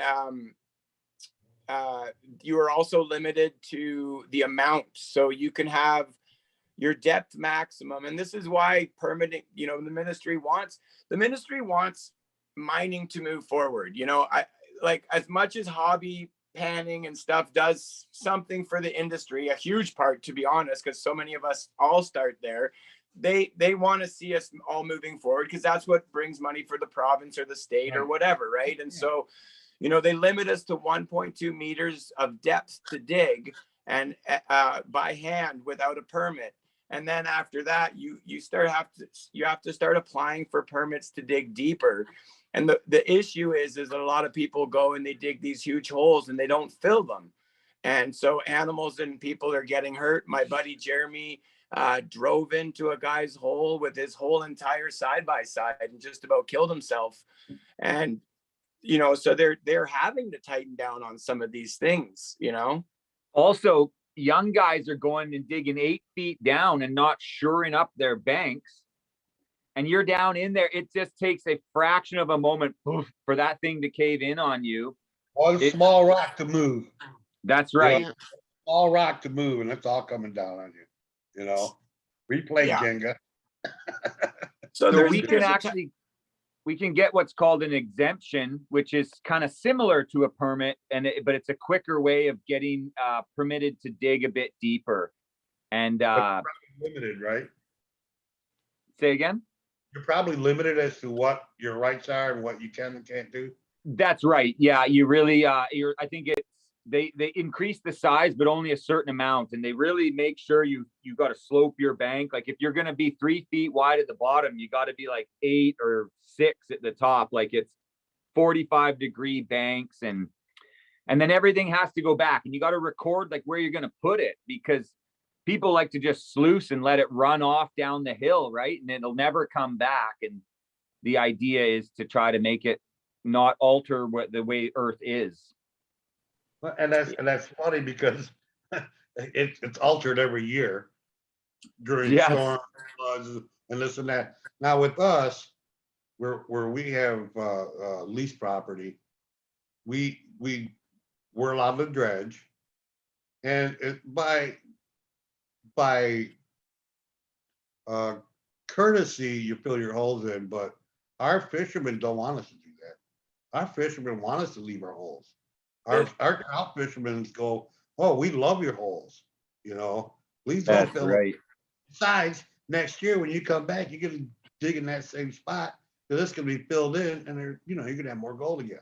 So I understand the reasoning for filling in your holes, but at the same time, in a spot like where we are, that's what that creek is.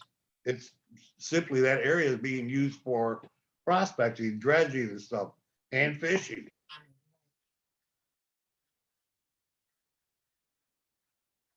Right?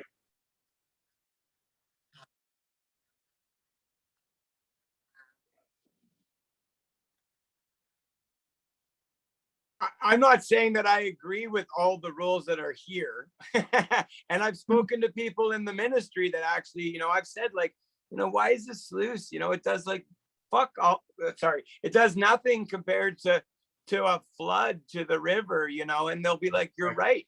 But, you know, it's again, the problem is you open one floodgate and then next thing you know, you got a guy in there with a 50-foot sluice, because it's always somebody pushing the rules to the limits so that they have to enforce more rules on the people that are abiding on the rules. And it's you said it earlier, where rules are there for the stupid people, the people who wrecked it, you know.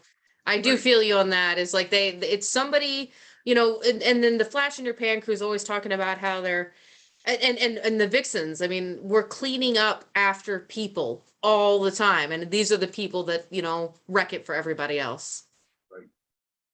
Right. Yeah. I think Busted Knuckles got a question for Andy. Busted Knuckles, what's up? Have you ever tried prospecting from 1800 sluice tailings from Hard Rock mine site? That sounds like what Sebastian's always talking about at the White Elephant mine, but we don't get to go there. We don't have that, but we're interested in that. Like we would go and we would do that. Just haven't dabbled with Hard Rock enough. But there are places where there are old mine dumps, and you can literally go and high bank the quartz, the crushed quartz and stuff.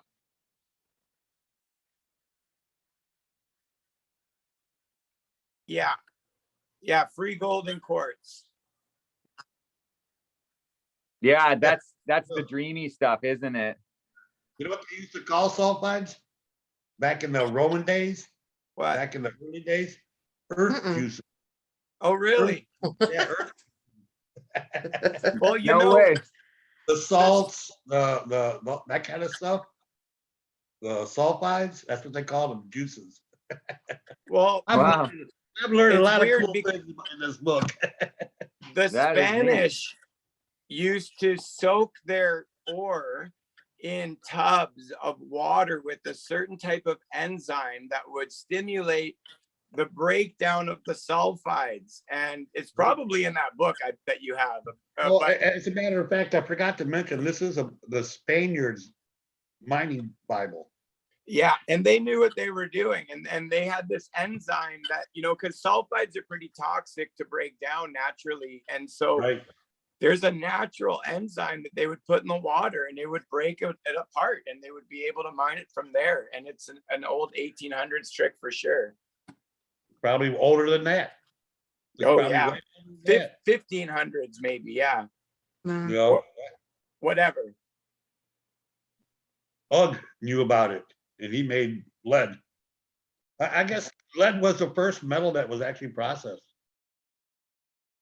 Oh, really? And- Yeah, and from lead, everything else was learned. So You know, billions gold. all the other ores were learned how to, they learned how to process all the other ores once they learned how to do lead. Oh, fire. Fire is the secret. Fire releases awe. Right. So,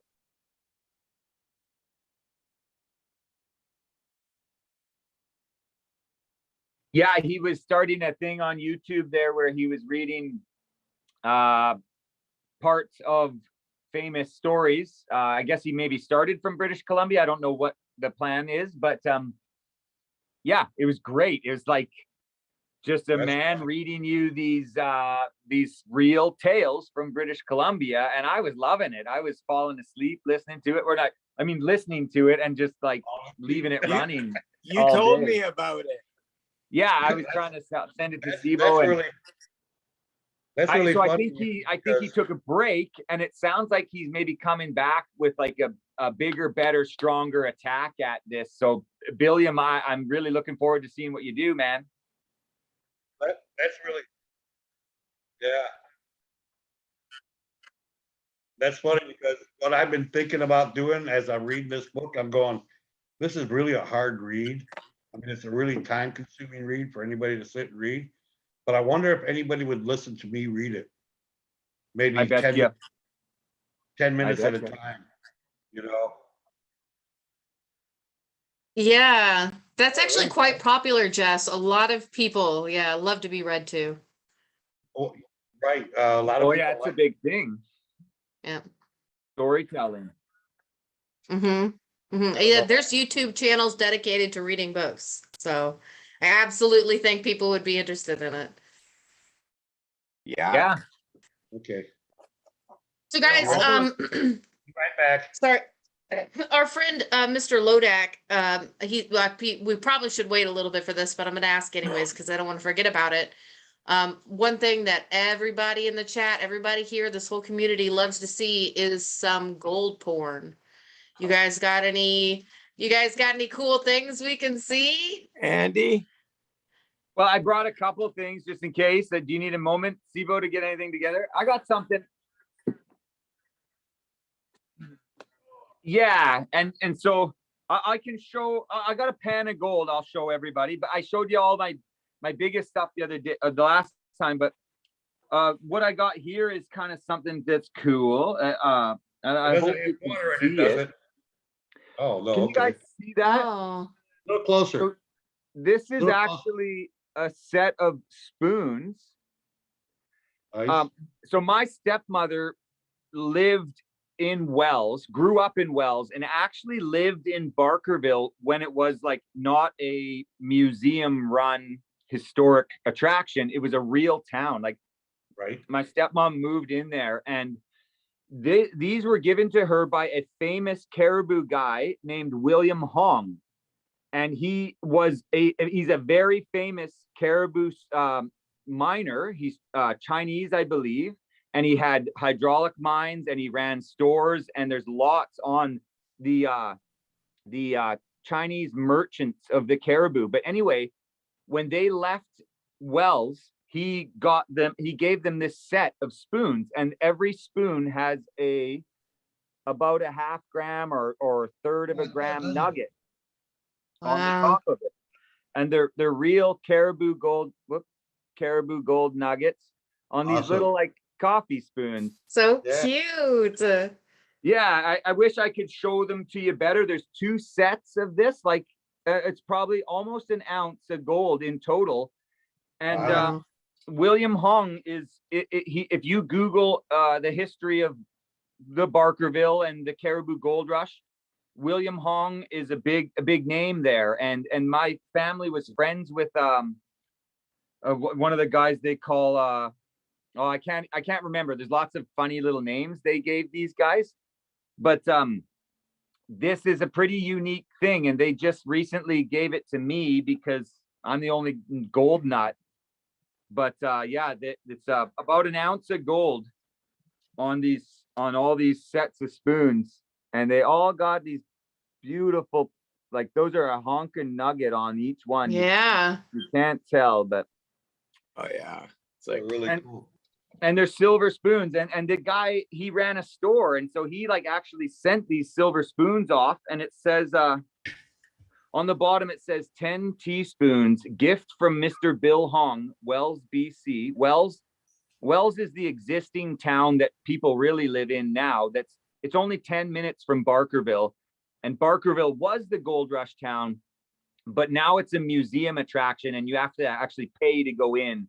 And it's all actors and stores that are being kept up by the society now. But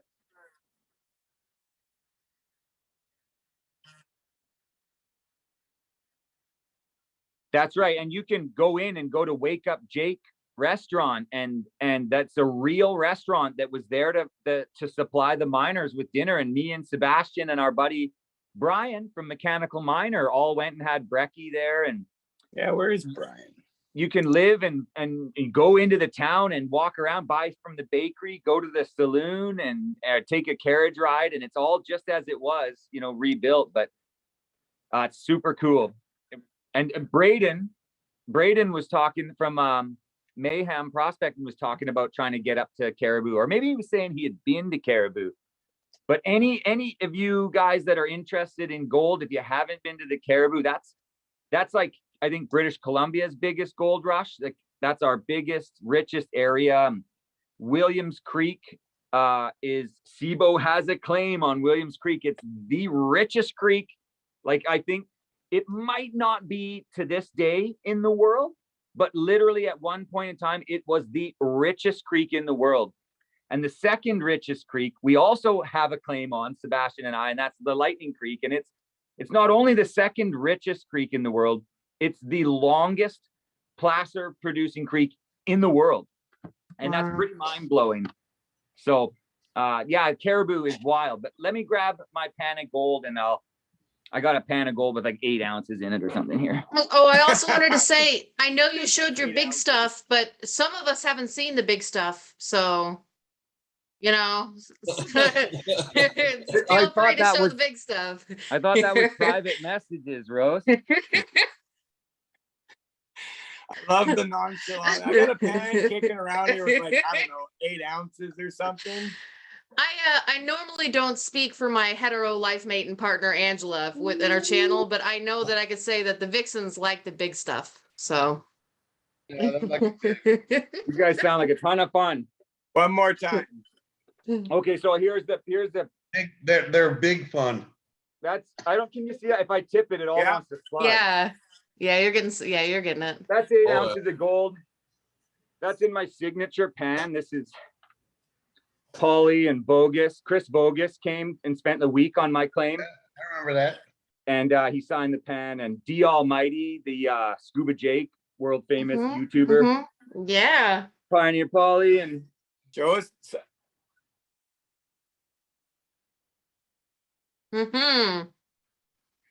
Gold Pro, show us your big one.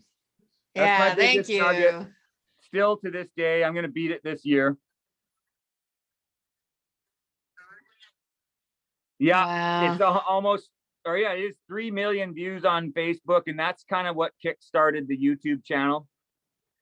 And this, I was looking, like I needed good ideas for videos, and just miraculously, this one came out at that time, and I'd been looking a long time, like 11 years of mining to find that. That looks like an elephant. Yeah, it's, you know, depending on what way you put it, it's got some shapes, but I always thought it looked like a hand kind of going like that or something, but oh, I dropped it. It's gone. Oh, it's big enough. You'll find it. Yeah. That's right. So there's a 4.7 grams. So the first one was 5.25 grams. And I like to, oh yeah, where is it here? So that's 4.7 grams. Quite a thick thing. And this one here, to me, it looks like a dog, like laying on the floor, like kind of like curled up. Oh, yeah. But it looks like a dog in running motion. Yeah, running. Yeah, that's right. Yeah. Yeah, it really does, doesn't it? But see, this is about a 0.5 gram picker that's gonna fall off of it. Like it's almost detached, but no. The auto nugget. Yeah, it looks like Otto. Yeah, Otto passed away. I haven't made a video about it or I said anything. It's just a terrible time, but my main prospecting buddy passed away. Sorry for your loss, man. Thanks, guys.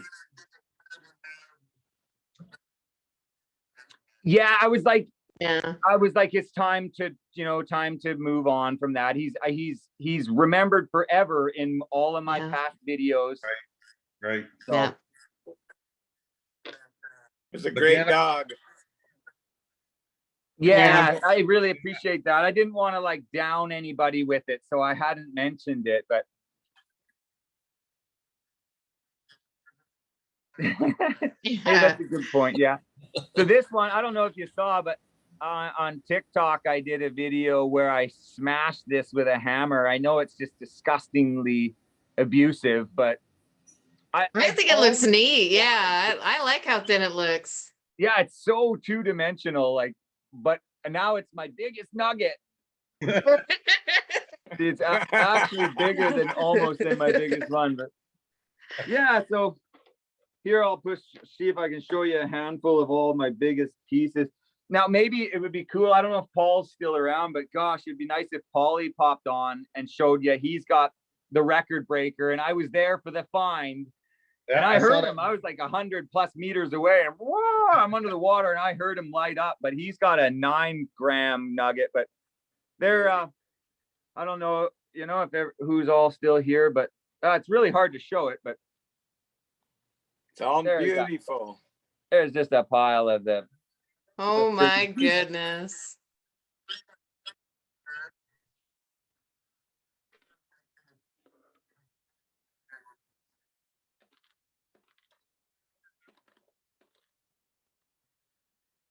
He heard me? Is he still there? You'd think he'd be flying to like Mozambique in a personal jet or something, but he's just actually watching us live. Just landed. Give him a break. Beauty gold, buddy. Thanks, Sebo. I don't know if you grabbed anything to show. Sebo's got a freaking incredible gold nugget that he made into a necklace for his lovely lady. I don't know if he's able to show that. I forgot about that. Yeah, like the greatest thing in the world. Oh, where's your necklace nugget? So if you look up William Hung, you have to put gold miner, otherwise you get American Idol, William Hung. Oh yeah. Yeah. So if you guys want to look him up, it's got a little bit of a history here on did he say someone can't hear me? Okay.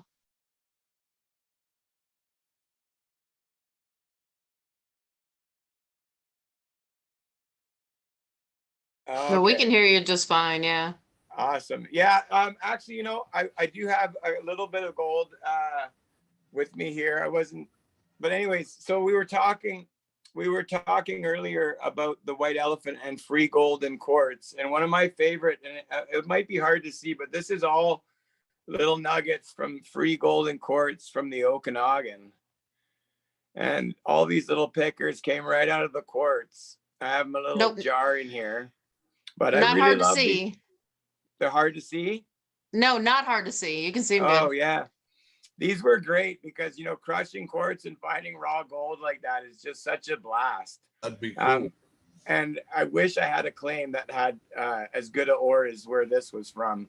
It was a friend that grabbed the sample and we crushed it. But and then I have a video with Andy and Polly and them, and we were on the leach, and I found this 3.1 gram, pretty much looks just like a bullet. It's perfectly round, and that was a great find that we had out there. I don't actually have, I've got a whole bunch of little stuff. I'm not going to hold that, but Andy's definitely got the gold porn for today. My favorite thing that I got is actually this. And I'll tell the story first. So I got my AT gold. I was all stoked. I'm going to go mine, you know, and I was detecting up in McCullough Creek, which is the Big Bend Gold Rush. Hey, And, you know, someone earlier, pardon? that's somebody's tooth. Yeah. It did look like, I thought it looked like a tooth as well. Yeah. I wish I could use a couple. But so anyways, I was detecting and I went up this huge sand bank, and I had just watched a video on YouTube where this guy had said, always check your iron signals because, you know, you never know. And so I was getting this weird signal. And in the video, by the way, the guy pulls out a mason jar from this iron signal that had nuggets in it that he wasn't going to dig. So I was in a digging mood, and I'm going there, and I've got this wicked hit. I get about 2 feet down and it's still ringing. And I finally see the end of this metal. And now to describe this bank, it's like this, and it's all sand. So no water has held in the actual material since the 1800s when this guy lost his shovel. And I could, no joke, put a handle on this shovel and dig with it today. It had Holy wood. cow. It had wood in the handle still when I got it. And it says Neil's Best #2 on the top here. It's hard to see, but it's stamped by the original guy that came up in, it would have been 1856, 7 when the gold rush was really hitting there. And so this thing is ready to dig, and it's probably my favorite find so far. That's an incredible find. Yeah. I've never seen one in such condition, even in the museums. They're always rotten and falling apart. Guys, I think I can speak for the chat when I say, oh my goodness, that was some good gold porn. Yeah, I forgot. I had this as well. Man, I quit smoking cigarettes. This is my gold take from Trout Creek when I went with Dan Hurd there. Oh, and nice. We did that mining operation, and I was there for 30 days. You know, only about 2 weeks of it were sluicing, but we got 1 ounce or like less than a half gram short of 1 ounce, but that's my take. And Dan got a few grams as his cut, but that's my Trout Creek. That's almost 1 ounce of Trout Creek gold. I'm gonna maybe put it in pay dirt bags or something and sell Trout Creek pay dirt. So I keep it separate. Surprisingly heavy. Nice. I'm like days away. I actually seen just before I got on live with you guys, I got an email from my guy that's building the website. So it's supposed to be like a week away, and I'll have a website, and it's going to be I'll have these hats and my hoodies, and finally have some merchandise available, and then the pay dirt bags, and there's be like a little for sale section where I can sell gems and things that I want to get, you know, flog off or whatever. Yeah, It's that's me, the Mr. Lodak. that's the nugget little jar that I got there from McCullough Creek, and the 1 nugget from the leach, or the 2 nuggets from the leach there. They're all about Man, oh man. quarter gram Oh, and wait, bigger. wait. Let me get you up here. They can't even see it yet. I've There you seen it go. good enough. Well, you can. They can. Some nice little pickers in there anyways. It's nice when you can hear them in the jar. Mhm. Right. Andy, do Yeah. you have your domain name yet? Is it For going the to be website, AndyThraxx Mining? yeah, I think it's going to be. It's not secured yet, so it will be soon. But I'm pretty sure it's going to be AndyThraxxMining.com. I guess. Okay. When you have it secured and down, send me a IM and I'll put it in the description. That's awesome. I will do that. Thank you. Hey, not a problem. I was kind of bummed out though. I was skimming through some of your videos, and I was hoping to see some gold laying on that beautiful flash in your pan towel we sent you. Oh yeah, He had it out earlier. I was waving it around. I tried to get it hanging behind me for the live here, but I couldn't get some pins in time. But Ooh. I'm so proud of it. I'm so proud of this thing. I wanted it hanging right here. I was thinking of putting it on like as a do-rag or something. Yeah, Well, I'm thinking I'm about glad you like it, and I hope it's well used. I'm thinking about doing some do-rags with flash in your pan. Oh, that's a great I idea. like this. Yeah, do it. I got one more. Sorry, Andy, this is my biggest nugget. Oh, there it is. That I Yeah, Oh put my on a box goodness. for my let me wife. pin you up. Say a SIBO. Hang on. Oh, nice. Real rough. Made a pendant out of it, huh? That's beautiful. Yeah. Nice. Yeah, it looks great on her. Yeah, the missus can't complain too much about you being out prospecting when you bring back stuff like that. That was the point. That was the point, you know. That's First, exactly what he said. my first biggest nugget straight to her. Thank you for watching. That's right, Garrick. You're a smart man. You're a smart man. Boom, boom. Ohio Relic says, Ohio Relic Hunter says, do-rags, we need towels after this show. Yeah. I think you drove the chat crazy. That's Oh, awesome. yeah. One That's thing hilarious. about our crowd here, like you know already, Andy, and Sebastien knows now, we have a lot of gold porn pervs here in our house. No, not just Some gold, addicts. Treasure porn. Treasure. That's right. period. That's Treasure right. point, yeah. Because I love that magnet fishing too, Rose. I'm always so like enthralled. Like we know we're finding gold. Like we know it's gold, but you guys, you might find a dirt bike frame. You might find a anything. Like the sky's the limit. A vault, who knows? It's unless you're the Vixens, you find a lot of pleasure toys. Yeah, it really could be anything, man. And it is the thrill of what could be next is a big driving factor for sure. And that made me want to ask you guys, I know we're getting a little late here, but do you do any other treasure hunting? Do you guys do bottle digging? Do you find relics when you're out there? Is there anything else that you guys are into?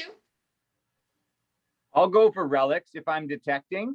Absolutely. I don't do as much detecting, but I'm getting there. But bottles if I see them, but for the most part, mine exploration and stuff around that. But because a lot of my claims encompass an old ghost town, there's a lot of like relic hunting to find, and I found a real cool like original from the gold rush. It's like a lion's head, like it shows the mane and its head and everything, but it's a latch for a trunk, like a lock. Right. Huh?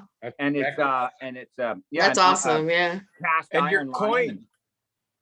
Yeah, and I found that shilling. I just did a TikTok video of that. I found like that 1859 shilling, which was just from like 5 years before the gold rush. So an actual, like a miner lost his money there.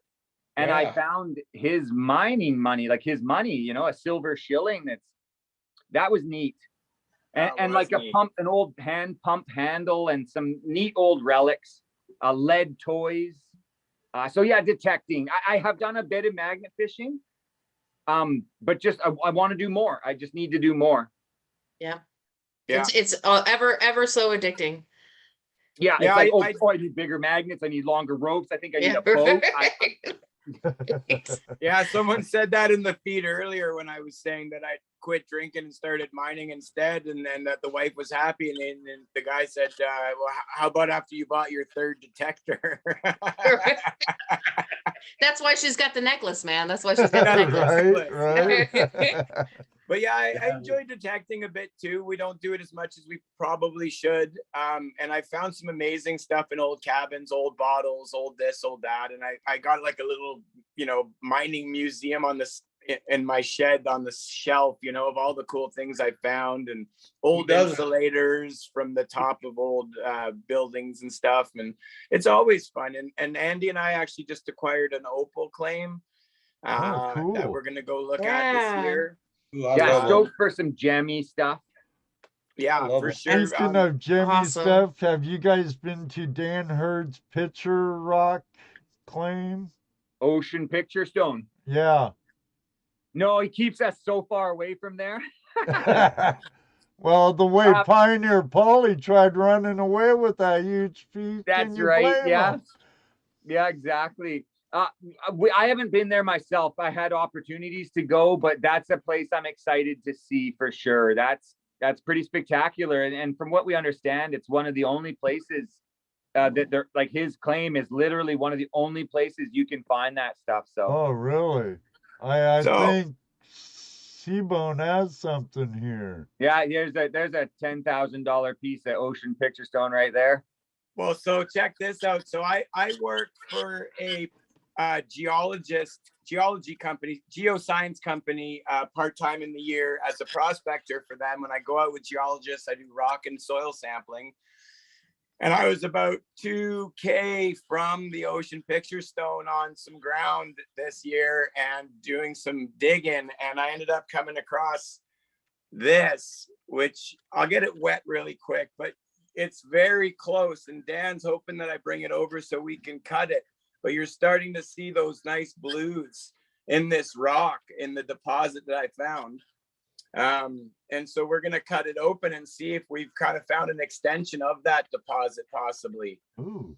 And so that was a really exciting find that I had this year. Nice. I do. And I also found a crystal deposit that a friend of mine, didn't find, but a friend shared, and finding stuff like this. Ooh, very nice. So for Canada, that's pretty impressive. We don't get quite as much as I think you guys do down in Arkansas and stuff like that.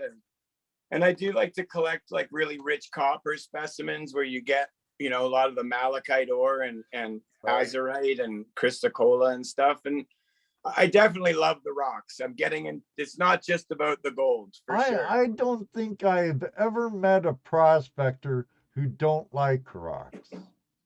Yeah, you got to move enough of them. You might as well like them. Right. and a lot of times it's like, oh, ain't that pretty? Ooh, that's cool. There's a cool rock. I'll put that over here. You find some amazing stuff, and the other thing is that as I learn more about the mineralogy and stuff, like there's definitely indicators from other minerals that can help. We all know the obvious black sand, right. But there's other things that can lead you in the right directions to finding the gold. Oh yeah, I've also got a nice aqua claim with Antler Attic that we've acquired this year that we're gonna go check out. So definitely getting into the gems. That's awesome. Nice. Love the gemstones, love the rocks. Yeah. Moto Mining got himself a what are those things? What are the little garnet?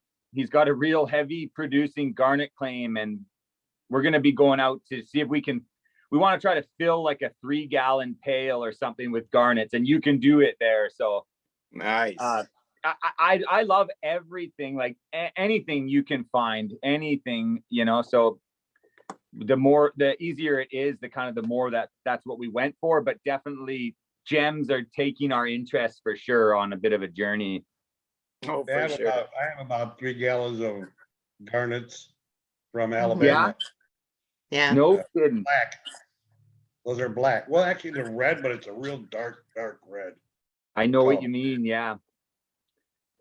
All sizes, That's big cool. ones, little ones. I mean, big ones.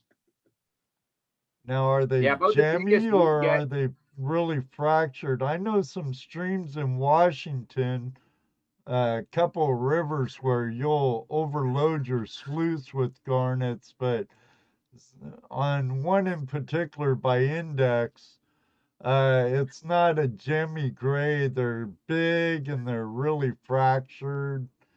Yeah, same with the ones I got. They were, those are gonna be ones that are up on top and they're gonna be fractured because of, freezing and thawing. Yeah, and They're- just tumbling around the creeks too. And Yeah. I Yeah. just saw Antler Attic there says he's got a claim with 2 to 3 inch wide garnets. love Like that. Wow. I can't even fathom that. Oh my Still in the host goodness. rocks. That means they're probably not gonna be as fractured.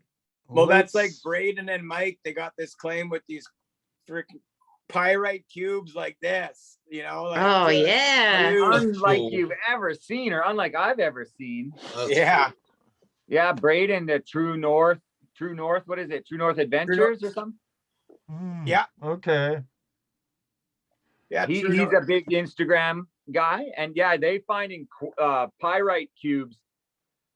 Like, I just can't even fathom that it's a solid cube. It's like 2 inches by 2 inches. How did that develop? I don't know. Like, it's got to be running with gold. It's got to be some kind of amazing epithermal activity there. I don't know. Braden's a huge support. True you know, North the scene. Adventures. Yeah, I'm so- True North I'm Adventures. I so was just far gonna from a say. geologist. I'm so far from a geologist, I couldn't even tell you what cleavage is. I'm loving working with them, man. I love asking them questions. It's great to be in the field with them. And actually, I back to your book again for some reason. I asked my geologist last year if there is soil, like we do soil sampling, and I asked, do we do plant and stuff? And they do in some places gather a bunch of the plants, burn them, and test the ash to see what's in it, because all plants absorb the minerals from the ground, Right. just like you were saying. Right, through their roots. Yeah. that's what- So and minerals don't dissipate. So when they're still in the ash and they don't go away, right?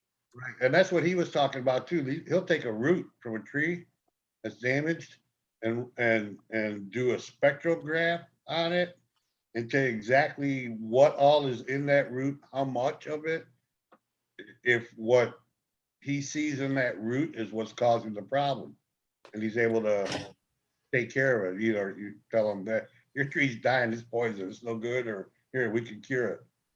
Yeah, but yeah. The more tips and tricks you have for prospecting, like we spend so much time digging to see little specks of this and that and whatever, but it tells us something every time. 10 specks here versus 3 over there can relate all the way down to bedrock, and you got to do that testing. I met a guy, and I love to tell people this story. I was at my old Camp Creek claim. I was like 4 years into mining, and this guy comes down. He's like, "You find gold here?" And I gave him the answer we all give, a little bit, and he's like, I'm like, how come? And he's like, man, and to basically the best way I can describe to you what he said to me is this: I heard Old Camp Creek had gold. I went on the map. I picked the claim. I permitted it. I bought an excavator and a trommel, and I'm at 40 feet and I haven't found gold yet. No testing. Just like, this creek has historical gold, and he just went for it. And he's at my claim, like has like a quarter gram after spending $80,000. And people wonder why I test so much before you go to that next level, right? Right. Yeah. So important to test.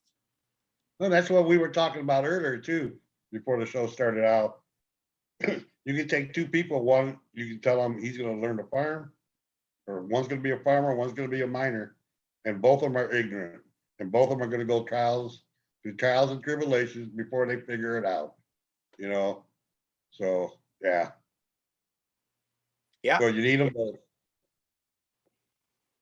Gold fever is exactly like William said it. You know, that's just insane that someone would just do that. I can't fathom doing that.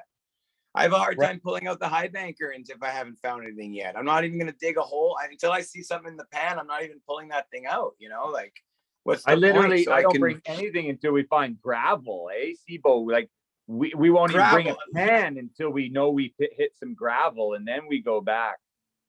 Right. And like Greg says, test, test, test. Oh, and test some more. Yeah. Yeah. Keep testing.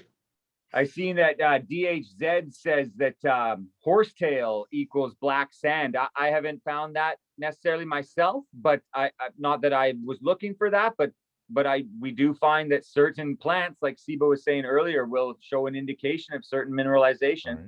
I also heard that horsetail tends to grow in gold-rich deposits, and I don't know if I didn't know it was because of the magnetite or black sand or whatever, but I knew that they tend to grow in those streams. Wow, that's a valuable piece of info.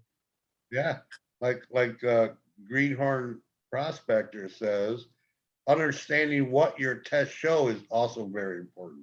Right. I mean, just because you find some gold in there, it's not telling you the whole story. You know, just tell you the gold there. Well, the amount of black sand is going to tell you just as much as the gold, right? It's still a heavy, it's still concentrating in an area. So, you know, one equals, you know, A equals B kind of thing, you know, you just keep moving from there. And it's not just black sands and stuff. Like around here, garnets. We use our metal detector to help us locate iron deposits in the creeks. Yeah. Lead deposits in the creeks. Those are heavy metals. And we use that to help us locate where gold could possibly drop out because others heavies have dropped out. And in our area, we also use it for man-made heavies, you know, bob wire, baling wire, and stuff like that to look for fallout areas also. Makes sense. Hey, if it gives me a signal and it's screaming at me, I did pull out a small poker out of a crack that I pulled a nice piece of barbed wire out of. So, hey. Yeah, for sure. You know, I think I said this earlier in the chat when we weren't live, but you know, I went back to one of my claims after not going there for about 3 years, and I looked down at the holes I dug, and I thought, why the hell did I dig there? And I looked 10 feet over, and in the creek was exposed bedrock going into the bank, and I'm like, I didn't even look for that. It was like, you know, you watch a couple of videos, okay, big boulders behind big boulders, right? It took me like 2 years to realize, check the front of the boulders, especially if they're facing like this, because you get nuggets that get stuck in there, right? Like as all these tools and tricks that you learn, you got to separate what works and what doesn't and move on, right? And I laughed at myself at where I was digging. I was so in the wrong spot for years, and I had no clue. It's a wonderful lifelong learning curve when you're in. And like, I love what you said earlier, an hour or so ago, Sibo. Lifestyle. Yeah. It's always a great thing that we have this constant learning curve to our lifestyle of prospecting or treasure hunting in general. The second you think you know everything, you know nothing, man. Right. That's right. That's what we like to say. Yeah. Learn everything is the day you're dead. That's what I tell my kids. I said the day I stop learning is the day the dirt gets shoveled on my face. You know, that's it. Yeah, it's good. So we are into overtime, fellas. Yeah. It's so much fun when we're having fun. Yeah, does Even with anyone have any tasks, questions for us down in the chat or anything? It's a speak now or forever hold your peace, guys. Yeah, dude. Yeah, do you want us going to overtime? Better get those questions coming. Looks like Paulie's not gonna jump in. He saw the link. He was on his private jet, guys. He was He taking was off. doing his thing. He's probably back to editing. It was kind of him to drop in and show face. Kelsey Sullivan says, glad to make it. I And thank you everybody for coming, man. Walked in the door from work and saw the notification from Facebook. Oh, Well, you can always cool. watch the whole show. You can go back to the archives and It was watch a it later. good show, guys. Yeah, worth a watch. Worth a watch.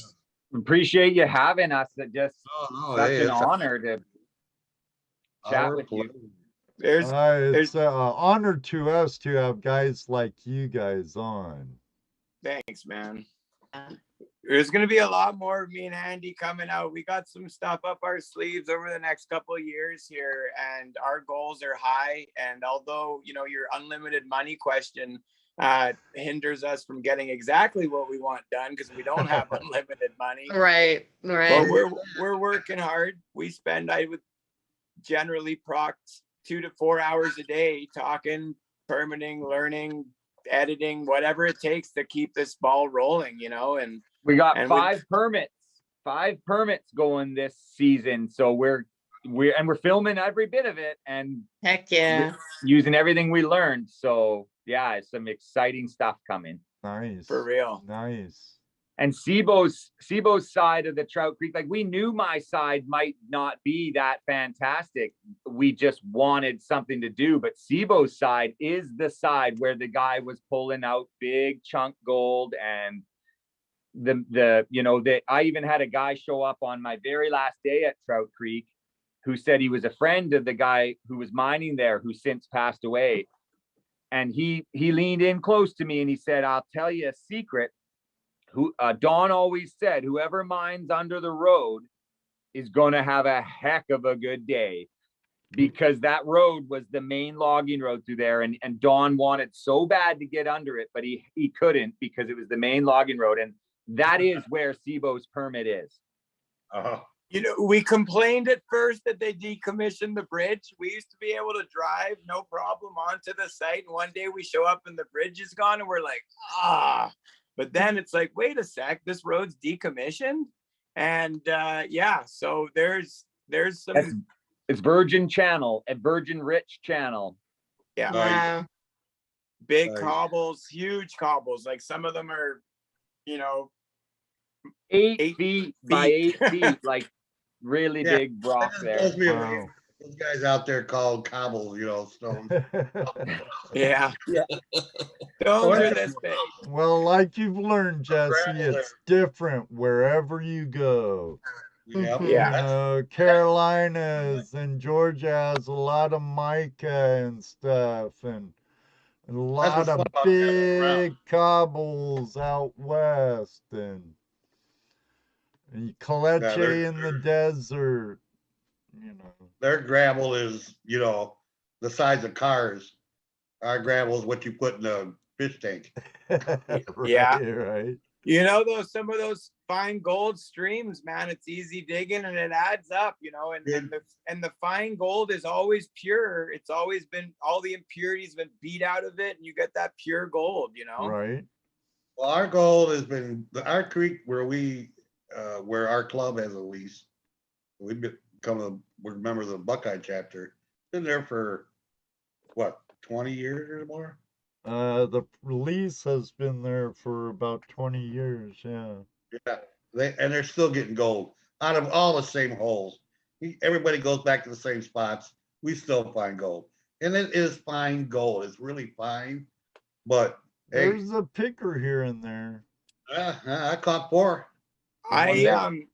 There's for anyone in BC listening, I might as well say this, but we have a thing called the Eastern Chamber of Mines in Nelson, BC, and they hold a mineral and placer course you can take in the spring.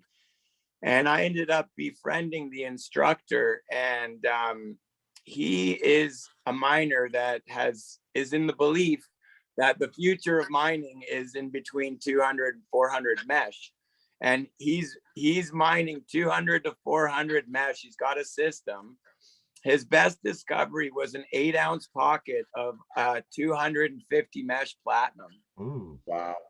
And this guy's specializing in the fine golds because he's like, it's everywhere. You guys, you could mine your whole life and not find a nugget. But you can get 20 million times that amount of gold in the finds over time, you know? So the real big, you know, mining is so dependent on that fine gold. You know, the nuggets are a treat. That's Well, like you look Chris look at- always says from Bogus. He's always talking about the fine gold and Well, absolutely. Well, look at the mine in Nevada, that big mine, that open pit mine. All they're pulling out of there is that minus 200 powder, really fine stuff. And they're high producers.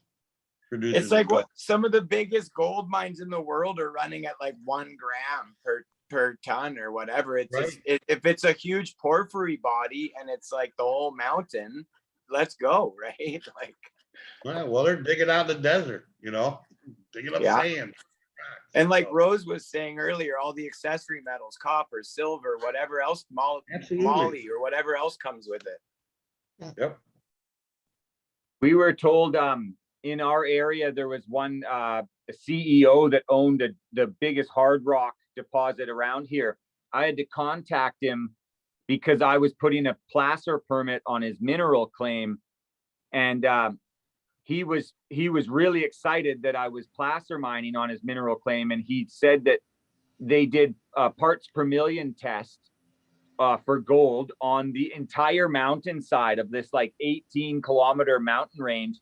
And he said every single inch of the clear cut of literally just the raw forest of clear cut has a certain parts per million of gold that could be viable for mining just with the right equipment. Like literally just the regular old forest. Like it's Right. the Yeah. fine gold is almost everywhere, you know, as opposed to bigger gold really does concentrate around the rich creeks. I don't You know. gotta get it out. You just got to know the process for getting that particular type of gold out. I don't know Unless you- what country it is in the Orient, but I know one of them's doing it where they are processing their septic and getting gold out of it. Wow. I'm not surprised. Yeah, that doesn't surprise me. I believe it. Because we're eating gold and everything, like we were saying earlier, plants all have ppm and you're eating it and it gets condensed in your natural sluice box and sent down into the tube, and they're mining it. They should mine Nugget Brain Wayne Peterson's. On another note, if you're ever in the bush and you find an old outhouse that could be 100 years old, apparently that's where they throw their gold and guns sometimes if they needed to hide it. And there's been amazing Right. discoveries at the bottom of the old Wow. outhouses. Hide it in the honey pot. The honey pot, that's right. You know, under campfire hearths too. You know, Right, I've because they would heard bury. that. They would find a place to camp, and the first thing they do is dig a hole, put their loot in there, and then build a fire over it. Yeah. Oh, really? No eh? kidding. Yeah, that's the first I heard that, but that makes perfect sense. I hate metal detecting those freaking fire. All the tin foil, man. I think it's a nugget every time. Oh, the aluminum Yeah, the melted aluminum foil from the aluminum. cigarettes. Oh, all kinds of stuff, you know. Oh.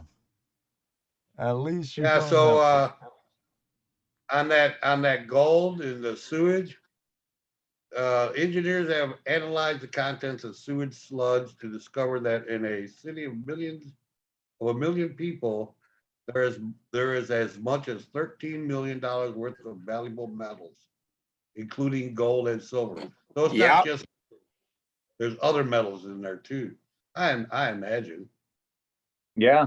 Everything you eat has elements, and those elements get put through you, and they come out exactly the same way, minus what you took.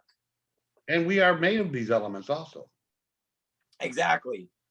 Stardust made of gold.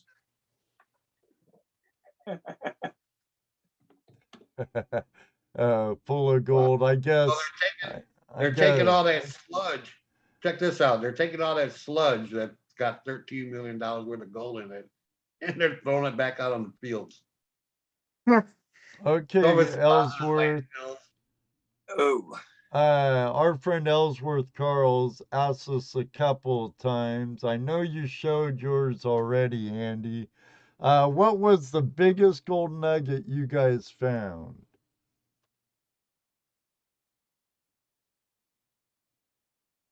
Mine? yeah. Mine was Both of you. 5.25 grams.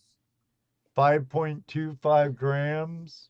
Yeah, mine's 3.1. One of these Or no, days, guys, you'll get what a was this head one size again? one. No, this one's 3.89. That's right. Sorry, this is the biggest one. That's right. There you are, Ellsworth. And I'm going to beat it this year. I know it. Me too. So right now, I believe in right you now, guys. I, think, high I know water. you guys will do it. Yeah. so right Yeah, now the God. big problem with that, right now the biggest problem with that gold and sludge is the cost of getting it out. Mhm. The cost It's of always getting it out. that. Yeah, it's way more than the $13 million that it's worth. So it's Oh, not- really? BC Yeah. Trails I mean, it's asked. one thing to find it. It's one thing to find that gold. It's another thing to process it. That's Yeah, what's no doubt. what's it gonna take to process it? Is it That's worth? right. Is it worth the thousands of dollars for the hundreds of dollars? Yeah, there's gold. There's a certain amount of parts per million of gold in all salt water, like all ocean water. Right. But we can't get it out because it costs like 1.5 grams worth to get like a half gram. Right. Yeah. Oh yeah. So yeah, it's there, but is it worth getting? And then That's again, right. that depends on your desire, your abilities, your knowledge to do that. Personally, I'm gonna go to the creek and dig with a shovel and be happy little boy. Yeah. Still plenty of time for us now to go for the chunkier stuff. The Yeah. finer stuff will be in the next 10 years, maybe. What? They're making fun of me again, Ed. Yeah, I see that from Bill. Jesse, it's cheaper to add a Taco Bell to every street corner. It'll come out fast. It's the process of once it's out. Yeah, I definitely hear you, Keely Sullivan. Definitely rather dig gravel than crap. Yeah, me too. That's one thing that stops me from doing any type of nugget brain challenge. I don't want to sift through my bowel movement. No, thank you, Wayne.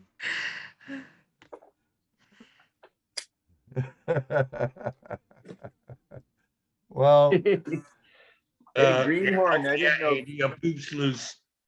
On that note, fellas, right. It's a certain type of matting that you need when you're sluicing from the outhouse. It's not available, it's a deeper V matting, but Called I crap don't know. out. Oh, I did notice in one of your videos, Andy, is it a cleanup sluice? What are you running the dream mat in? Yeah, that's just a little cleanup sluice from that Adventures in Gold Prospecting. Oh, yeah. oh, Dual Paul. Yeah, Dual Yeah. Paul. That's right. He's an Alberta fella.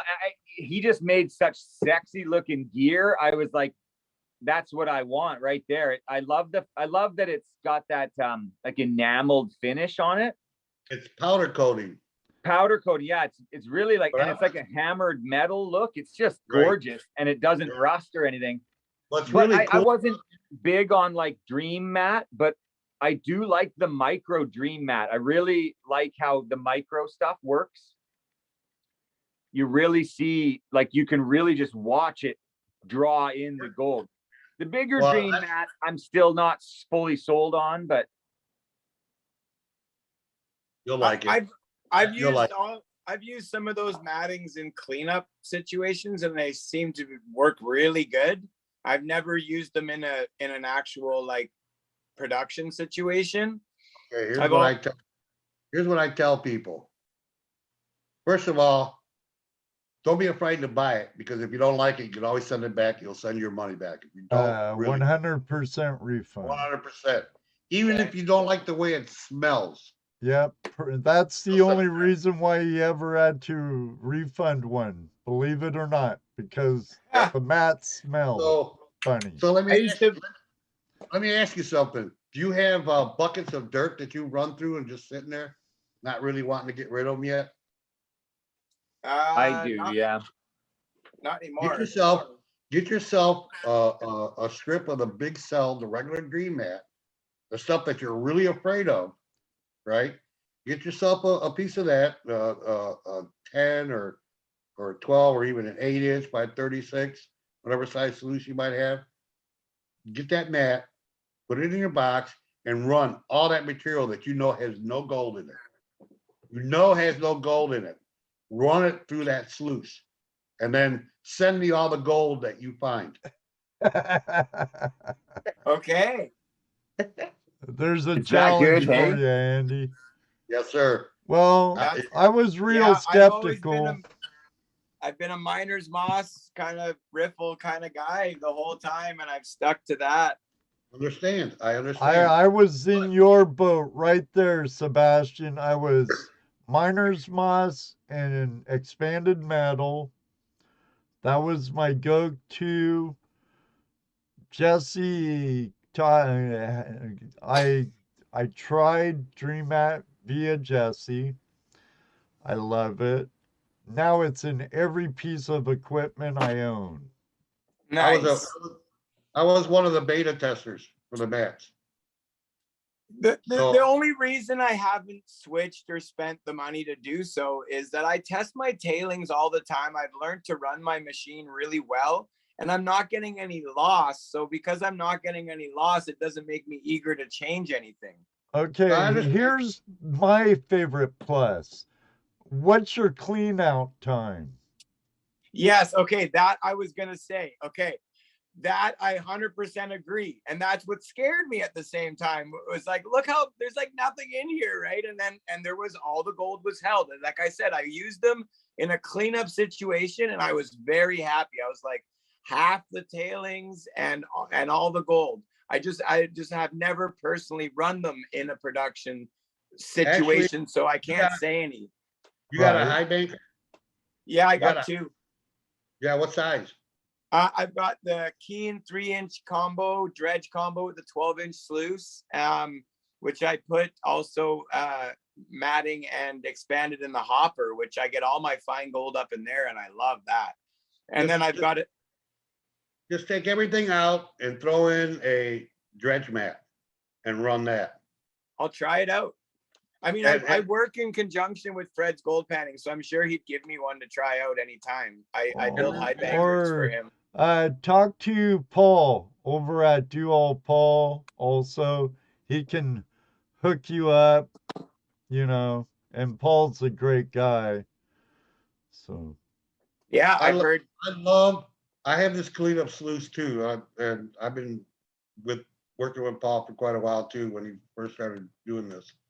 I love his slick plate because that's the last thing to leave is the gold.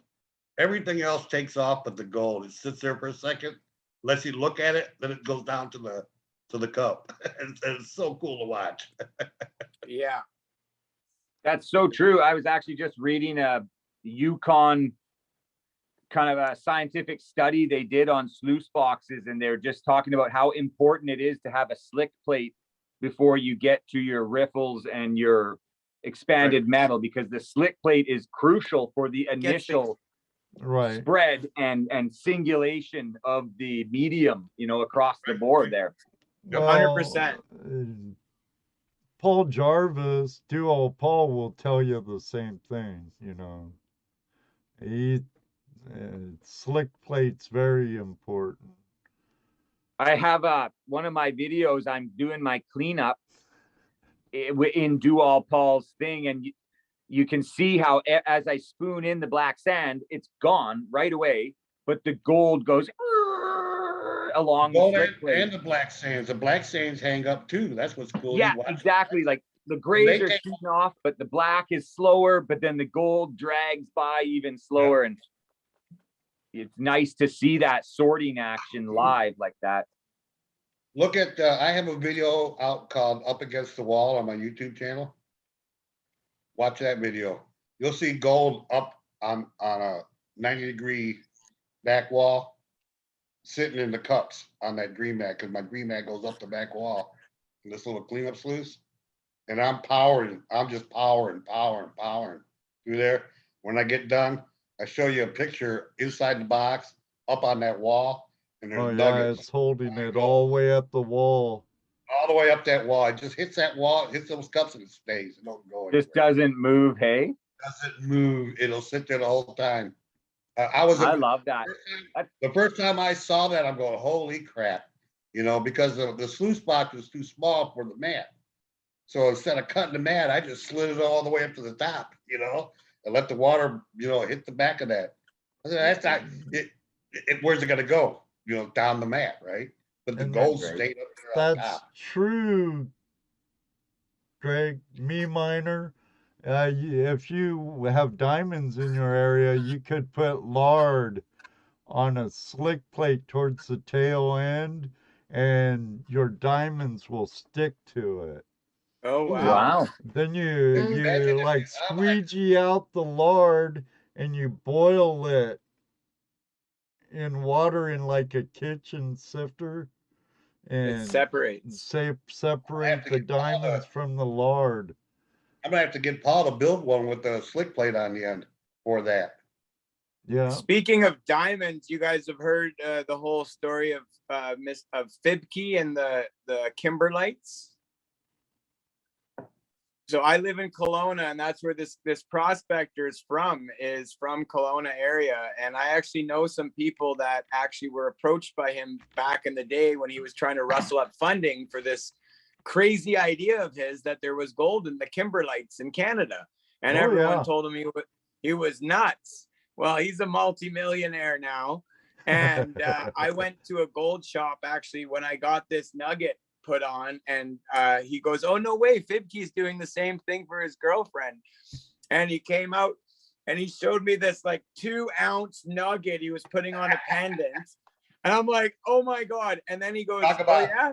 And then he comes around and he puts and there was this $400,000 diamond. It was about this big that he was setting in the middle of this 2-ounce nugget. I didn't tell Mal, obviously, but like I bet you that made you feel a little inadequate. But yeah, prospectors find 90% of all these deposits. We're the ones going out in the bush and scratching around where no one's willing to go. And I work with amazing geologists, and their knowledge is endless. And I just find that the prospectors smash more rocks because I'm so unconfident in a sense of my knowledge of the rock that I need to see what's inside. Whereas, sometimes experience, might hinder them from smashing that second rock that looked just the same as the first one, right? Where we would be like still going at it. Bias, Right. yeah. Oh yeah. They say more than 90% of new gold discoveries are made by junior miners because we don't have the biased opinion that you develop over years of doing something one way. Yeah. Wow. Yeah, we drilled over here already. Let's not bother again. Let's go over here. Right. That's why I say just dig a hole. And if you don't find anything, go back the next day and keep digging it. And when in doubt, pan it out. We just like Sibo and I will be bombing down the road, this logging roads, and we're just stop and bang a pan everywhere we see something. If it's not claimed. Rose here. Yeah. That's why Rose here, because she's not as experienced. It really doesn't. That's have right. anything. Yeah, a noob. I'm a newbie. Total newbie here. So she's here. No way. She's asking Cool. those questions that we forget to ask because Yep. we've heard it so often we don't ask them. Where her mind's fresh about it, wants to learn a lot more than we do at this point, So she asks those questions that we don't. Yeah, so what I do is I listen to you guys. I listen to you guys talk back and forth, and you're talking back and forth, and I'll start hearing these key words or these key phrases or these key ideas, and I'm like, tell me more. Like, tell me more about it. Great, you know? Yeah, it's the That's same awesome. thing. It's the same 100%. thing. Watching Terry Carter with that arborist. He'd say something like, well, wait a minute. I need to know more about that. You know, I want to look. I want to see what this is about. So I spent $20. 27. Hey, it's a cheap course. Perspective, you know, other Mhm. angles, other ideas, other opinions. You cannot rule it out. Like 10 years of clawing at the ground. And Right. within a week of meeting Paulie, I'm finding the biggest nuggets ever. Like, because it's just perspective. Like he's got this one philosophy. He's like, you know how panning is a ton of work. And he's like, Right. and it's a small amount of gold. Like, but he Yeah. said, but then there's other things you can metal detect now, and then put that dirt in a bucket, and then only pan the dirt that you kind of get a metal detecting signal on.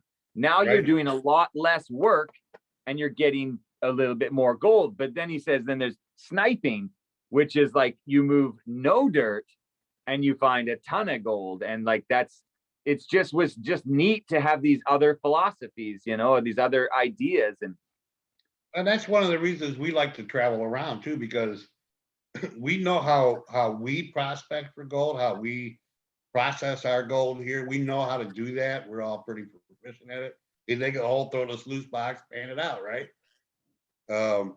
You go out west, it's a whole different process. And I imagine going up to where you're at, it's even different than that. You know, so everywhere we going to South Carolina and North Carolina, going down south, you look for different things down there than we do up here, right? So every place is different, and that's what we like about this is, you know, and to be honest, being on YouTube affords us a little more opportunity to meet up with other people that are doing the same thing we're doing. Oh yeah, Absolutely. especially in Without- the last 2 years. Yes, yes, yeah. Without the Tuesday night Hangout Live, we probably wouldn't have met 90% of these people Right. Yep. that we met and been able to go out west or go down south or even go east into New Vermont. That's England. actually you New guys. England. You know, you guys and also the other guys, their prospecting buddy. I was watching them a little bit as well. Like, has really motivated me. I've been thinking about putting some of my claims up and kind of doing like a panning group, a little more, you know, getting a little more community going and stuff. And anything we can all do to help each other out. You know, I absolutely love it when I get people from my page calling me, and I tell them, like, PM me if you got questions. Like, how do you do this? How do you put in a permit? How do you do a notice of work? Like, we got to teach each other, right? Or Right. like once a year you could like have an outing, you know. Mm-hmm. Outing Mhm. on my claim for 1 weekend, only a few Yeah. spots available. You Well, don't hey, want if you it guys, huge, don't want it too huge. That way it's not personable enough. You don't Mm-hmm. get enough you quality guys ever time. come up in a bus? Well, we got claims for you guys to play on. Yeah, look, Let's get we're that already planning that bus, bus the trip. We're working partridge on it. Yeah, family. it's already happening. Yeah. We That's know right, you'll go home Steve-O, with let's gold. go. We wouldn't Yeah. allow. No, we have a tendency, and with a lot of people that we interview, really what it all cycles down to, especially for the newbies, asking the newbie questions, the answer is find the community. Find your community, find the people in the community, make friends, and learn from the community. That's, I mean, it just every single time we cycle back to it. But if you don't have a community, you're not going to learn new things. I guess you could do YouTube videos one by one and try to figure it out yourself, but then you eliminate most of the fun, which is meeting up with other people, sharing adventures with other people, and learning from other people. Yeah, Yeah. and it's not just knowing how to do it, it's knowing where to do it. You know, you gotta know where you can go, where you can't go.